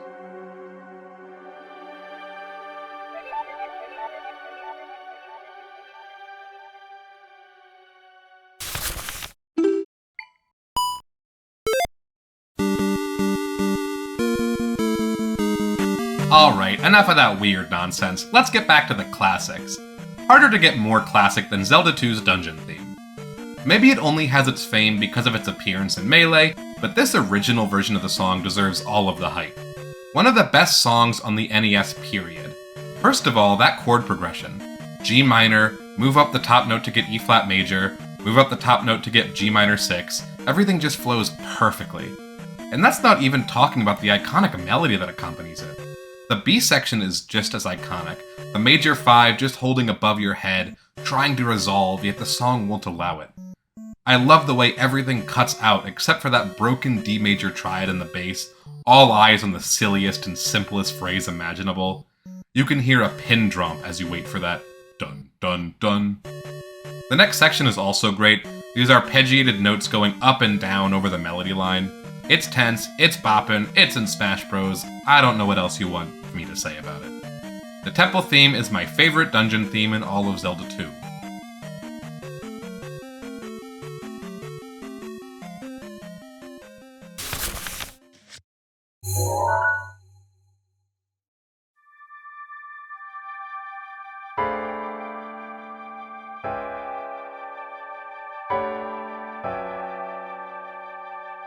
As with every other Divine Beast theme, Va Meadow greets us with dissonant piano chords and SOS beeping, trying to warn us of the danger that lurks within.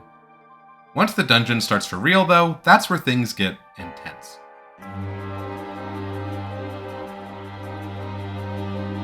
Va Meadow is a dungeon that soars through the sky, constantly moving amongst the clouds. And somehow, this is perfectly captured by these constantly moving strings, quick notes that make you feel like if they were to stop, the entire dungeon would fall right out of the sky. These notes usually stay within their 2 intervals, but every now and then they'll soar upwards, mimicking birds doing little aerial tricks. There's something really sad about this piece. The chord progression just fills my heart with a smidgen of despair, its soft notes filled with devastation. But as Link moves to complete the dungeon, you can hear the determination build up, these quiet synth notes adding some character, the pace of the notes far quicker than in the previous version, things clearly ramping up. The theme for Va Meadow fittingly soars above the rest.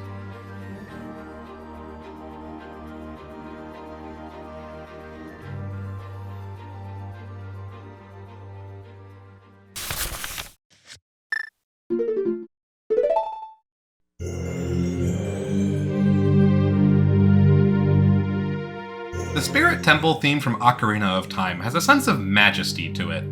I think it comes from just how attention-demanding these opening notes are, like a king calling for the attention of his subjects. This, however, is followed with the wailing of what I can only describe as a wounded animal, and somehow I don't mean that as an insult. I've never heard an instrument sound more like someone crying before. There's just something so human about the way it gesticulates and moans, like someone lamenting the loss of a friend. There's not a lot of dungeon themes straight up sadder than this one. It really feels like a song of mourning. It's like, sorry man, can I get you anything? No, you just want to let it out? Alright, no, go ahead dude, no worries.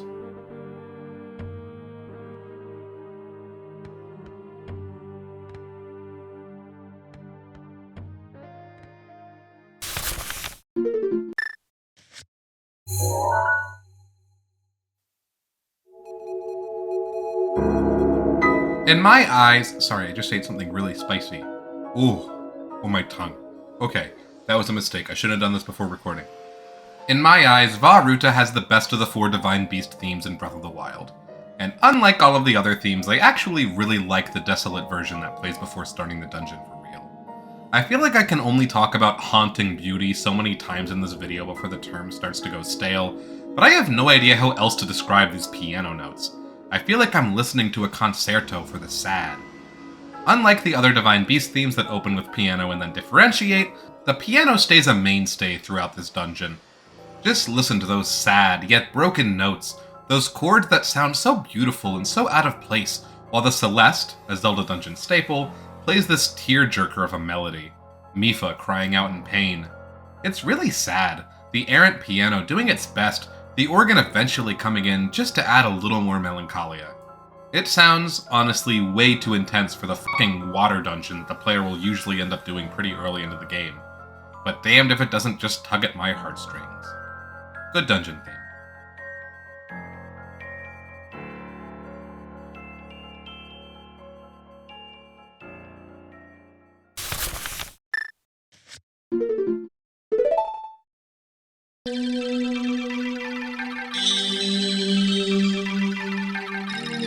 The Water Temple in Ocarina of Time is the worst dungeon in all of Zelda, is what I'd say if I was an NPC with no taste. The Water Temple has a huge glaring issue with it that was fixed in the 3DS version of the game, but is otherwise one of the coolest and most creative dungeons in the game. And the music slaps. If there's one thing to note about Ocarina of Time's Water Temple theme, it's these absolutely gorgeous descending arpeggios, like waterfalls gently espousing beautiful streams of melodic water. That somehow was really gross.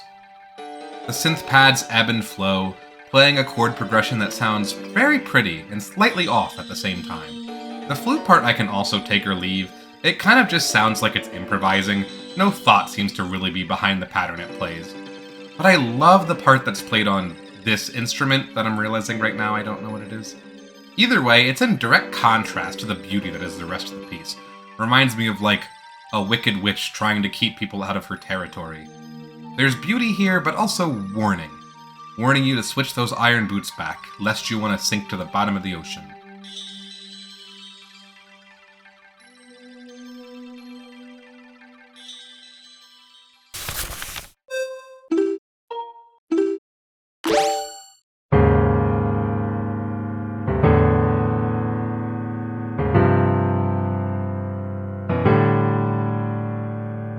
Wind Waker Ganon's castle theme is pretty similar to Ocarina of Time's. Sub out the ominous and spine-tingling organ for bass piano notes. It's definitely a lot less attention-grabbing, but it's still every bit as menacing, just with a little less showmanship. Ganon's a little more sophisticated now. It also doesn't get those fun little ornamental versions that are in Ocarina, instead getting this raspy, unpleasant synth that fades in and out. Now, all of that alone is good. It's a solid Ganon's castle theme with some intimidation and creepiness. But what is so great about this version of the theme is that there's actually 4 other versions of it. This final dungeon has 5 sections to it. The main room in which this theme plays, and then one little mini dungeon for 4 of the game's other dungeons.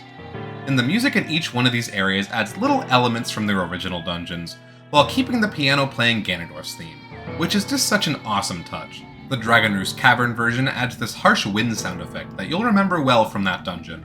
along with those Indian drums prattling away in the background. Meanwhile, the Forbidden Woods version borrows that soft yet precise bass line, bouncing up and down while those creepy high-pitched strings and bells come in, playing similarly to how they did in the intro to the Forbidden Woods theme. The Earth Temples version gives us that theme's iconic percussion, the thumping of the bass drum along with the echoing shaker.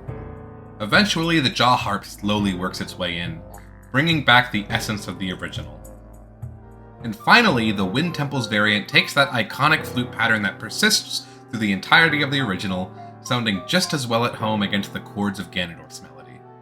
This is one of my favorite video game tropes. I love when the end of a video game has segments reminiscent to each of the worlds you visited before. And the fact that the music follows this pattern, that the dungeon theme stays the same but with elements to remind you of those past dungeons, well, that was just an absolutely magical decision. Ganon's Castle is one of the best final dungeon themes in the series and is, in my opinion, the best dungeon theme in all of Wind Waker.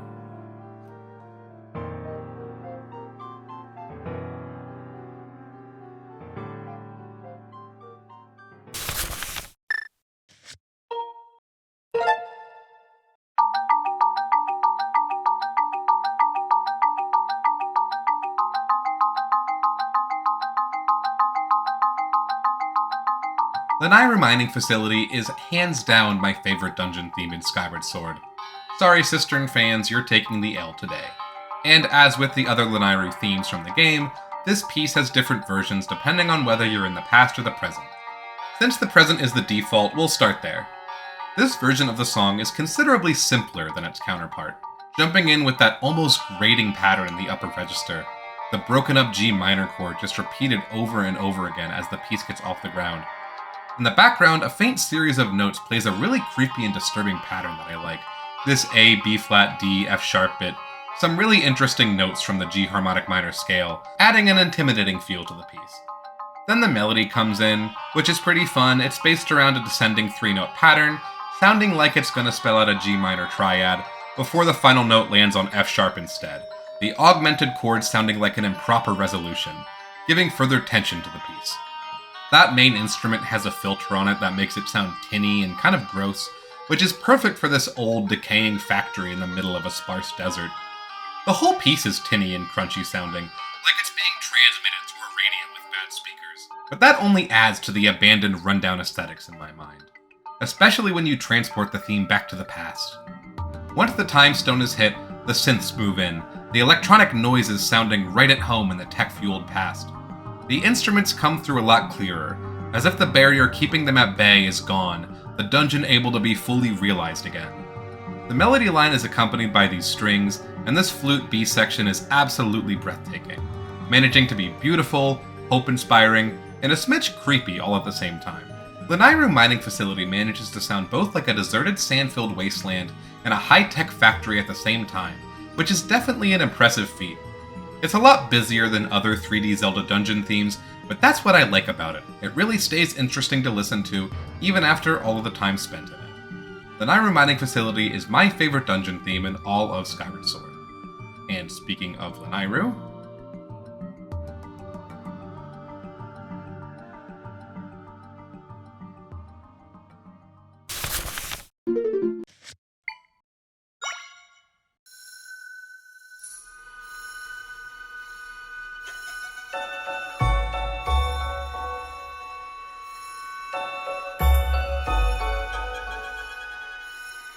Lanairu Temple, to me, was the show-stealing dungeon theme in Echoes of Wisdom.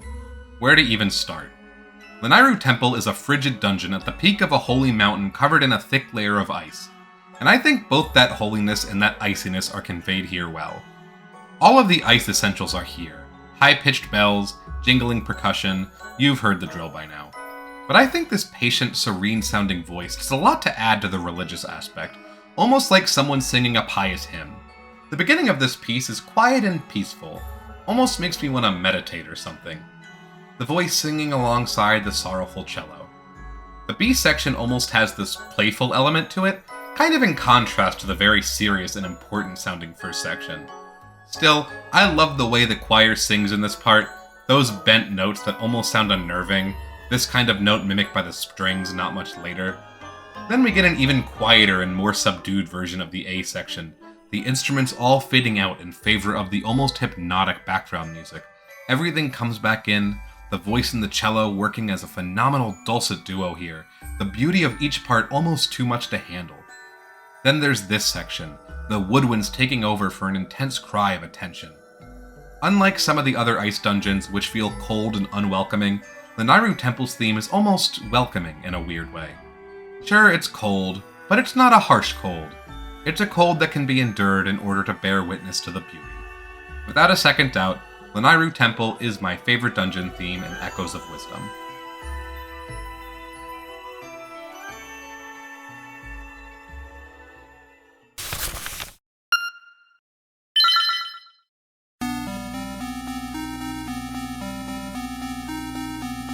Face Shrine is...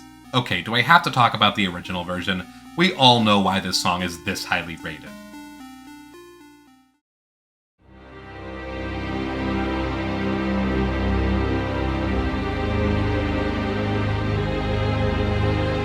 What in the Adagio for strings is this? Jesus Christ, I'm trying to play a video game, not think about the errors I've made in life and how I've gotten to this point. Why the f*** does this sound like the most melodramatic scene in the most melodramatic movie you've ever seen in your entire life? And why is it so f***ing good? Face Shrine is not particularly memorable for its puzzles or its level design, but for the realization that happens right before Link takes on the dungeon. This is where you find out that, spoiler alert, Koholint Island and its inhabitants only exist within the dream of the Windfish, and that escaping would bring upon the elimination of everyone who calls the island home. Which is kinda heavy. Anyways, imagine you learn this. You learn that to return home after getting lost upon your adventure, you have to essentially kill everyone you've met since beginning your journey.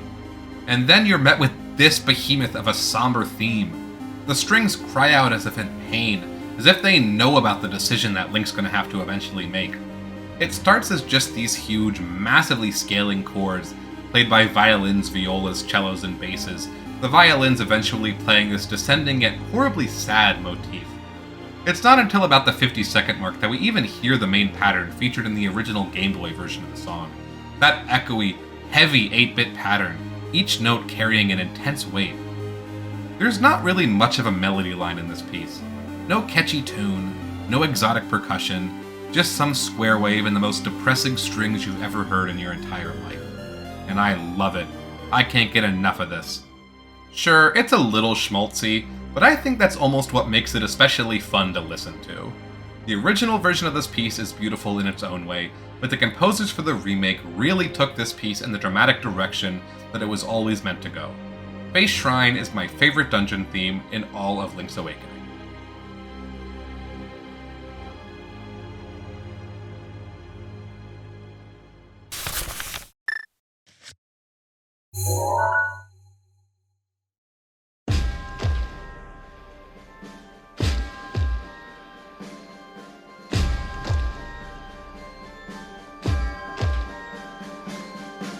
What can I say? Zelda does its final dungeon themes a lot of justice.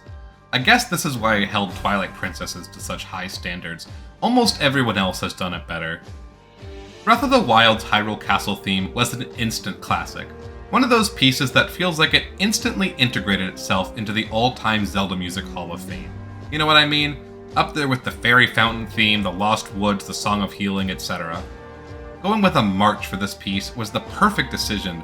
It really feels like you're in the middle of an intense military operation as you scale the walls of the closed-off Hyrule Castle, dodging the horrifying guardian beams every step of the way. We start with that militaristic snare drum, keeping the beat until the piano and strings come in, accentuating every note with a sense of purpose. Then the low and ominous strings take the melody, this slowly climbing series of notes, as if to further illustrate the mad climb to the top of the castle. Then the horns take over, with the piano playing this dripping, descending pattern of notes. Then an intimidating version of Ganon's theme, followed by Link's, a showcase of the leitmotifs for those who will be fighting at the climax of this adventure.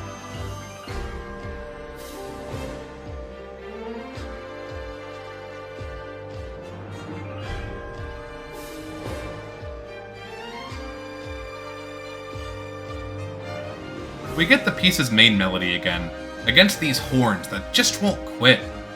I love the little bit of flavor they add here, like an entire army is cheering for Link as he attempts to save the land. And of course, this is just the exterior of Hyrule Castle. The interior has its own version of the theme, one that's a little less bombastic and adventurous, and a little more subdued and creepy, more like your traditional Zelda Dungeon theme. The organ is the big draw here, no pun intended. Both the harsher church organ and the softer Baroque organ working in tandem to create something intimidating and slightly sad.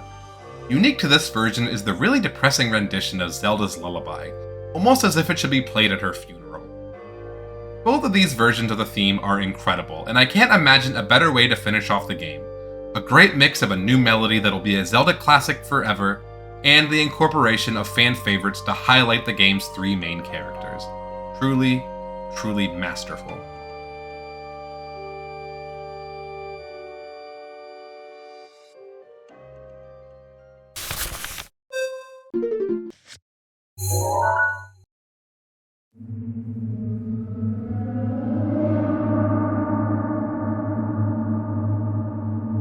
The Fire Temple from Tears of the Kingdom is an ancient monument of the past, buried in the darkness of the depths, and boy, does that opening music not let you forget it. The chanting, the low banging on the piano, the ominous echoes all make you feel like you stumbled onto something that was better left forgotten. As with all of the other Tears of the Kingdom dungeon intros, you get the feeling that the place you've discovered is devoid of life, a husk of its former self. But then, you start the dungeon and things instantly start to shift. It only takes a few moments for Varudania's theme to rear its head, that classic percussive pattern sounding great for this underground mecha. Unlike a lot of the other dungeon themes in Breath of the Wild and Tears of the Kingdom, the Fire Temple is kinda funky. It's got this blues organ that persists throughout, and that bass is definitely jazzier than we're used to, these instruments acting like a funny contrast to the very ancient Greek-sounding choir. Things ramp up for the next section, the piece getting jazzier as the bass picks up a walking bass line, the organ's chords sounding sophisticated and elegant. Very Frasier core. I'm a fraud, and they're all gonna realize it. A real professional would never use the word Frasier core to describe anything. The chords get a little more dissonant as progress is made throughout the dungeon, the trumpet adding to this kind of seedy jazz club vibe the dungeon theme has going for it, almost sounding like a film noir piece. We get some of those spooky backwards notes on top of the sketchy piano here. Then there's those sharp string notes. It's like something right out of West Side Story. Finally, the song reaches its full potential, the tempo increasing as the piano and organ get even more experimental with its jazz chords, the strings swelling up with anticipation, and the big climax is reached. A beautiful rendition of Daruk's theme. These repeated perfect fifths just sound so sad against the dramatic string background. It's honestly kind of beautiful, just the way the piano notes sadly echo on top of everything.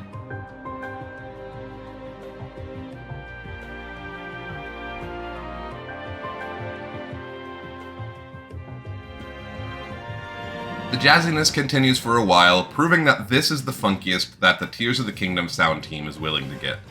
And this is honestly what sets the Fire Temple apart from a lot of the other themes in the game, and makes it such a breath of fresh air.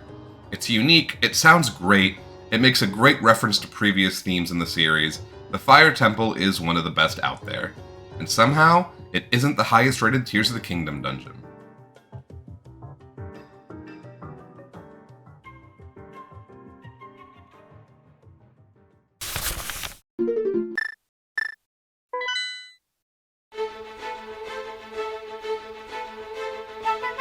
The Literal Castle theme is one of the first progressively intensifying Zelda Dungeon themes.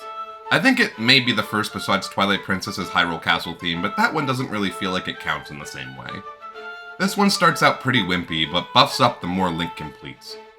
We start with these high-pitched strings playing the repeated note pattern while the oboe plays the melody. The melody is pretty good. It's this 6/8 da-da-da-da, da-da-da-da that's reminiscent of the original Zelda theme.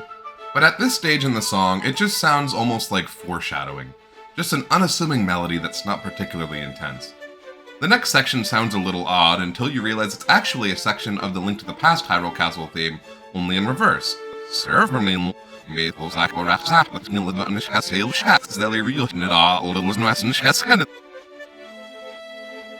Which is a fun little way to express that this is essentially Bizarro World Hyrule Castle. Then we get a little reprise of the melody line, along with some new chords underneath that give us a new perspective, and that's it. For the first part, at least. The second version of the song lowers the pitch of the melody line, the horns playing a far more menacing and intense version, as if the first time around was just a warm-up. Things remain pretty untouched for the Reverse Hyrule Castle section, but those horns definitely carry a new weight that wasn't there before, as if an army is accruing in order to fight back. For the next section, we see the percussion strengthen, the low, brassy horn still masterfully taking the melody and making it feel more like a war cry with each passing variation. We also get horns playing these awesome flourishes up top, every pause in the melody graced with these powerful notes, giving so much extra flavor and character, and man, it just sounds so good. Then we get this new section, which is pretty similar to the first, but with a pretty dramatic modulation up to C minor, the horns getting louder and more pronounced as the piece leads into another new section, a motif you can't make your final dungeon theme without these days. Ganon's theme, played against the never-ending marching of the snare.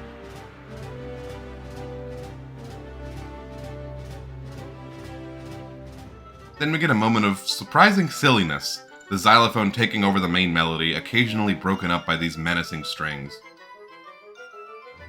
The final variant is very similar to the previous one, but with just a little extra amount of flavor added, various voices joining into the fray, a choir singing along, the tune of the soldiers fighting to take back the Triforce.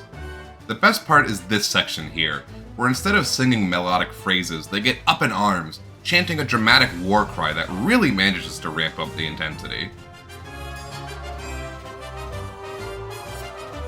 The progressive nature of this piece just makes the dungeon feel so much more monumental and heroic, like the song encourages you to just keep fighting through music. It's my favorite final dungeon theme in the series, and it's also my favorite dungeon theme in Link Between Worlds.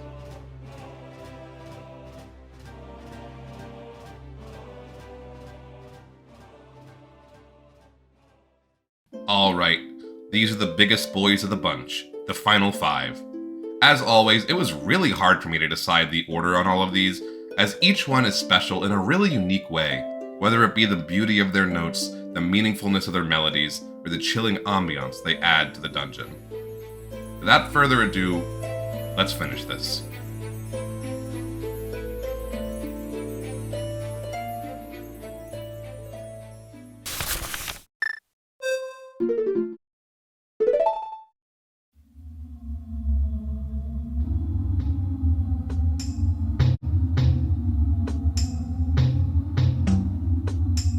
It kills me not to put this one at number 1. The Majora's Mask fanboy in me wants nothing more than to do so. But I can't in good conscience, number 5 will have to do.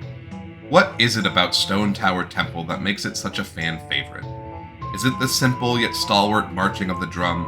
Is it the somber chanting? Is it the catchy yet stirring melody line? I guess it's all of them.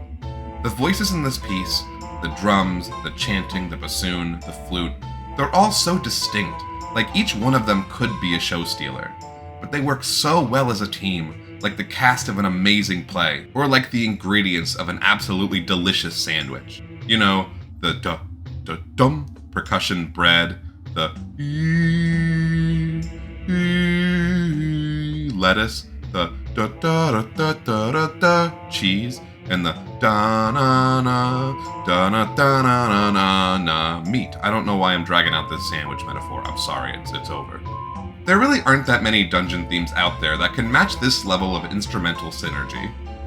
Then when the harmony comes in for the flute, a new treat for us Stone Tower Temple enjoyers, it sounds so great in tandem with the melody line, both flute parts working together to create something that's honestly just so sad.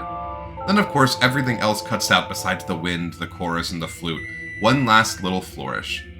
Then, the chorus cuts out as well, leaving us with just the echoing, poignant ocarina.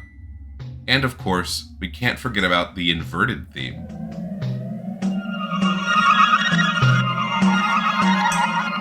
Stone Tower Temple's special gimmick is the fact that there's a second version of the temple, one that's an upside-down version of the first, and the music changes slightly to express this change. The wind sound effect goes from a low growl to a more high-pitched hum, and the percussion pattern is reversed. The high-pitched drums swap with the low-pitched ones and vice versa. There's also this creepy reversed pitched note that occasionally floats in and out of the piece, adding to the unsettling nature of being in a world completely flipped upside down.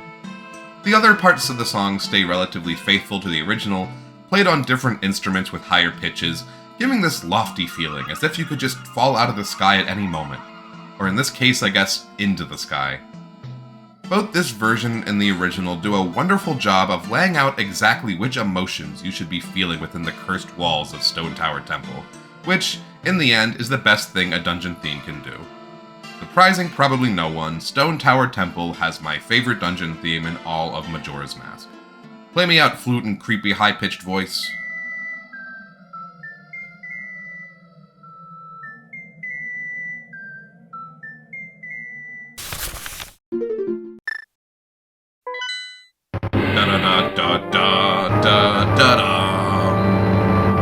We've seen it referenced in Minish Cap's Hyrule Castle, Twilight Princess's Hyrule Castle, Tears of the Kingdom's Hyrule Castle, Echoes of Wisdom's Hyrule Castle. We've heard it backwards in Lorule Castle. And now, finally, after pages and pages of needless musical analysis and shitty jokes, we've reached the source. Hyrule Castle from Link to the Past is absolutely legendary. There's a good reason its melodies are referenced in almost every Zelda game since. Just listen to the intensity of that intro.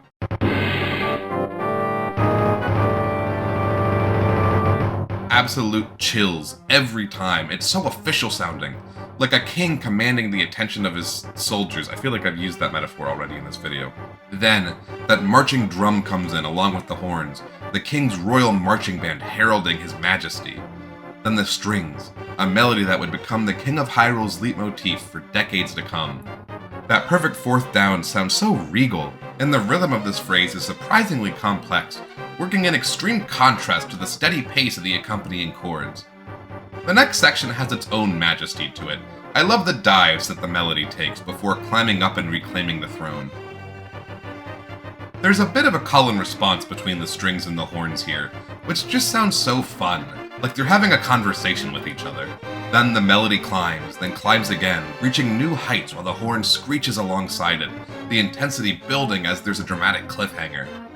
Things soften again, another iconic melodic pattern, the low strings playing a mischievous and sinister melody underneath a series of marching chords. This part has always sounded so secretive to me. Like if the preceding section was getting caught by a handful of guards, this part makes me feel like I'm sneaking through the dungeon, escaping a prison cell. I think it's the absence of the horns, which almost feel like they represent the castle's soldiers, and their disappearance is almost like a moment of reprise. But they quickly rejoin back in for the final section, giving us one last serenade before marching us off to our execution or something like that. Hyrule Castle is successful in all the ways it should be. It's regal, it's militant, and boy, does it groove. Hyrule Castle is my favorite dungeon theme in all of Link to the Past, and is my fourth favorite dungeon theme overall.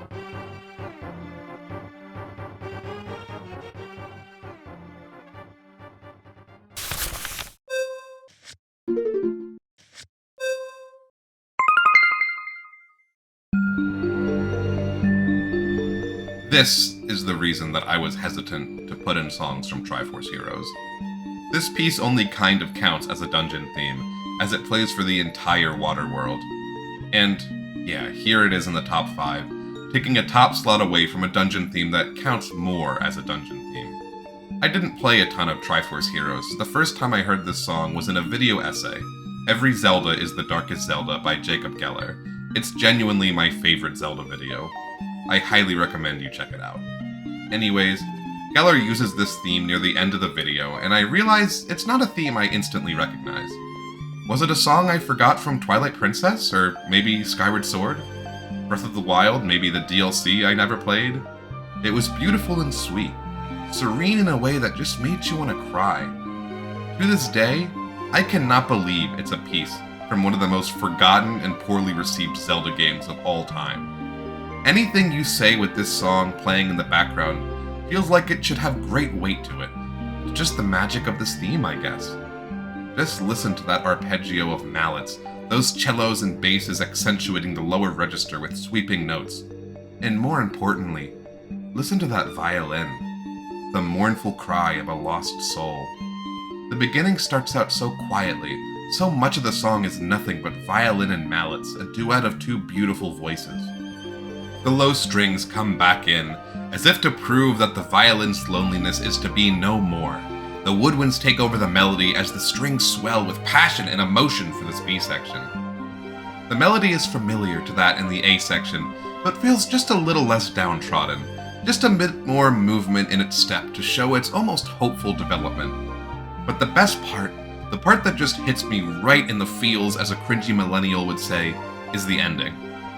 Glockenspiel, with its light and airy dings, plays an almost final sounding conclusion, with this saccharine dropping pattern of notes, starting with the dominant and eventually elegantly descending down to the root, taking one step at a time with beautiful grace. In the entirety of the Zelda series, there are very few songs capable of matching the beauty of Riverside, every dulcet note sounding like honey to the ears. Riverside, or rather, the Water Temple, has my favorite dungeon theme in all of Triforce Heroes.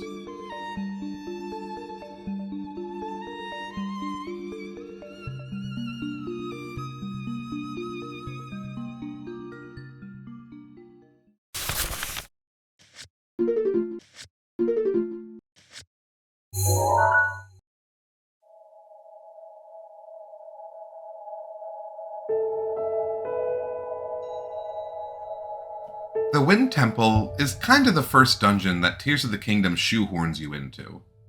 Despite the fact that the dungeons can be done in any order, the game makes it pretty clear that this is where they want you to start. And you can see why. What with the epic ascent up to the temple, to the dramatic moment where you dive into it from above, to what is probably one of the most memorable boss fights in the entire series. On top of that, Wind Temple also has the best music. As with every Wind Temple worth its salt in the Zelda series, the piece makes good use of the woodwinds, a sort of match made in heaven. Even from the start, its beautiful yet sorrowful tune rings out above the piano, like a wounded soldier crying out for help. The accordion also rears its head during this first section, an instrument that's kind of a common signifier of the Rito, being associated with Cass's theme, Rivali's theme, Tulin's theme, just to name a few freakish bird people. While the first part is mostly echoing piano, dramatic flute, and small hints of accordion, the atmosphere gets a little tense during the second section. The screeching of metal, the light piano sounding ominous and uninviting.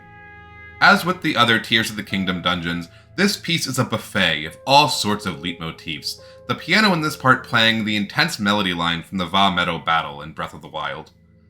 There's some intense swelling strings, but for the most part, this section is still pretty subdued, careful not to play all of its cards too early.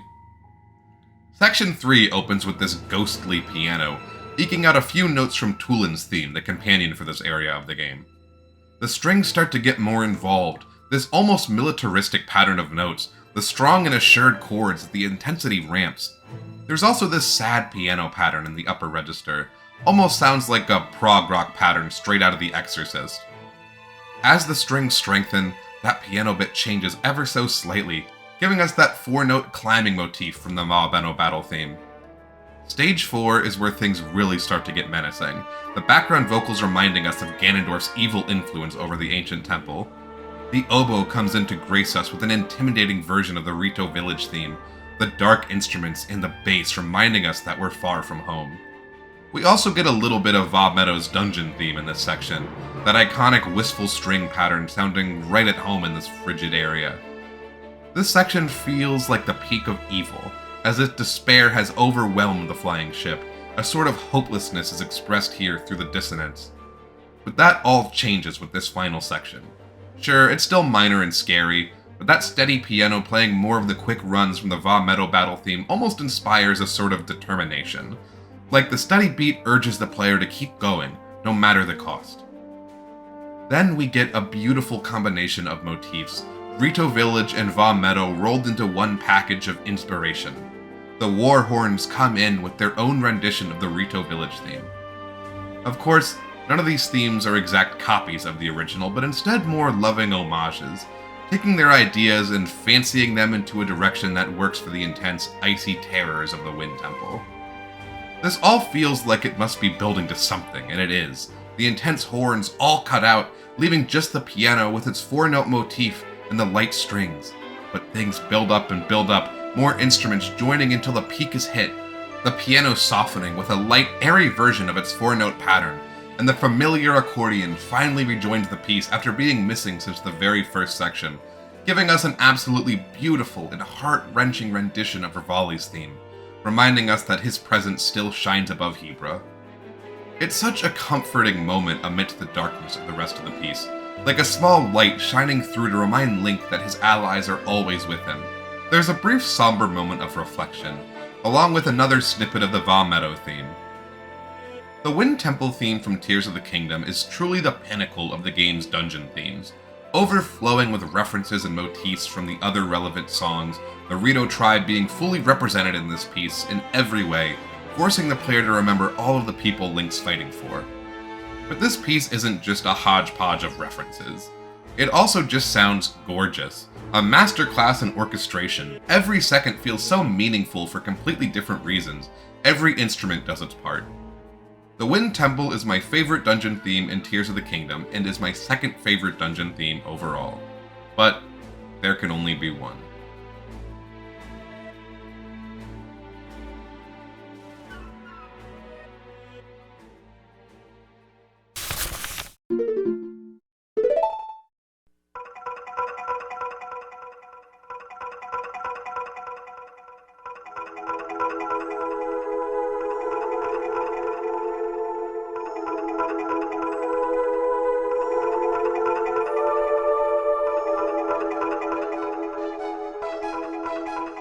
It's Forest Temple. I don't care about the moving parts of Stone Tower Temple, the regality of Hyrule Castle, the melancholic beauty of Riverside, or the intense determination of the Wind Temple. I've talked about different types of Zelda dungeons in this video, how some try to be bombastic and attention-grabbing, while others try to be more subdued and atmospheric. Well, it's hard to get more atmospheric than the Forest Temple. And now, for the return of a phrase I've used way too much in this video, haunting beauty. Is there any better way to describe these notes? Ocarina of Time's Forest Temple is, yes, foresty, but it's more than that. It's an ethereal, ghostly experience. Not only is the dungeon centered around the 4 Poe sisters, sibling ghosts tethered to the ruined halls of the temple, but it's a dungeon in the forest near Link's childhood home, now unfamiliar, warped, different from anything Link's seen before. And goddamn, this loneliness is perfectly captured within the notes of this theme.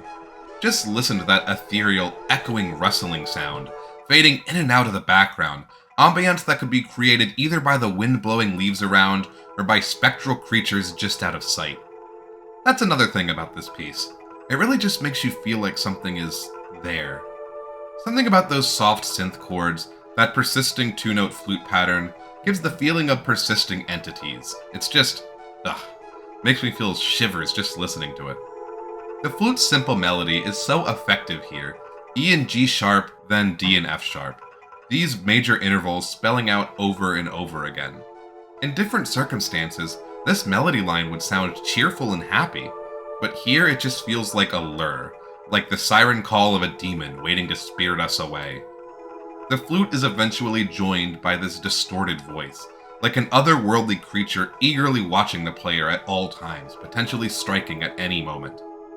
This is one of those dungeons where the gameplay itself is directly impacted by the music. It's hard not to feel just a little uncomfortable while exploring the grounds of this dungeon, the voices and flutes getting louder and quieter seemingly at random, as if to further disorient the listener's senses. There are dungeon themes more intense than Forest Temple, more beautiful, but no dungeon theme in the entire series influences the experience of the player as much as this one. For that reasons, and many others, the Forest Temple has my favorite dungeon theme in the entire Legend of Zelda series.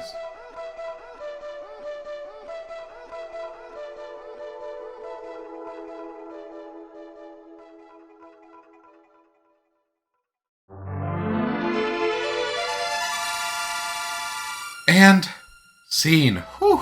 139 Zelda Dungeon themes ranked worst to best. What did you think? Was I unfair to the Oracle games? Did I not do Twilight Princess Hyrule Castle theme enough justice? Did I perhaps overrate the dungeon themes from my favorite Zelda games? Please feel free to complain in the comments below. I know you will do it anyway. I can't wait. I think no matter what you think of this ranking, we can all agree that this series has really mastered scoring its dungeons with dulcet melodies and captivating ambiance. To the many composers that have worked on these games over the years, my hat is off to you.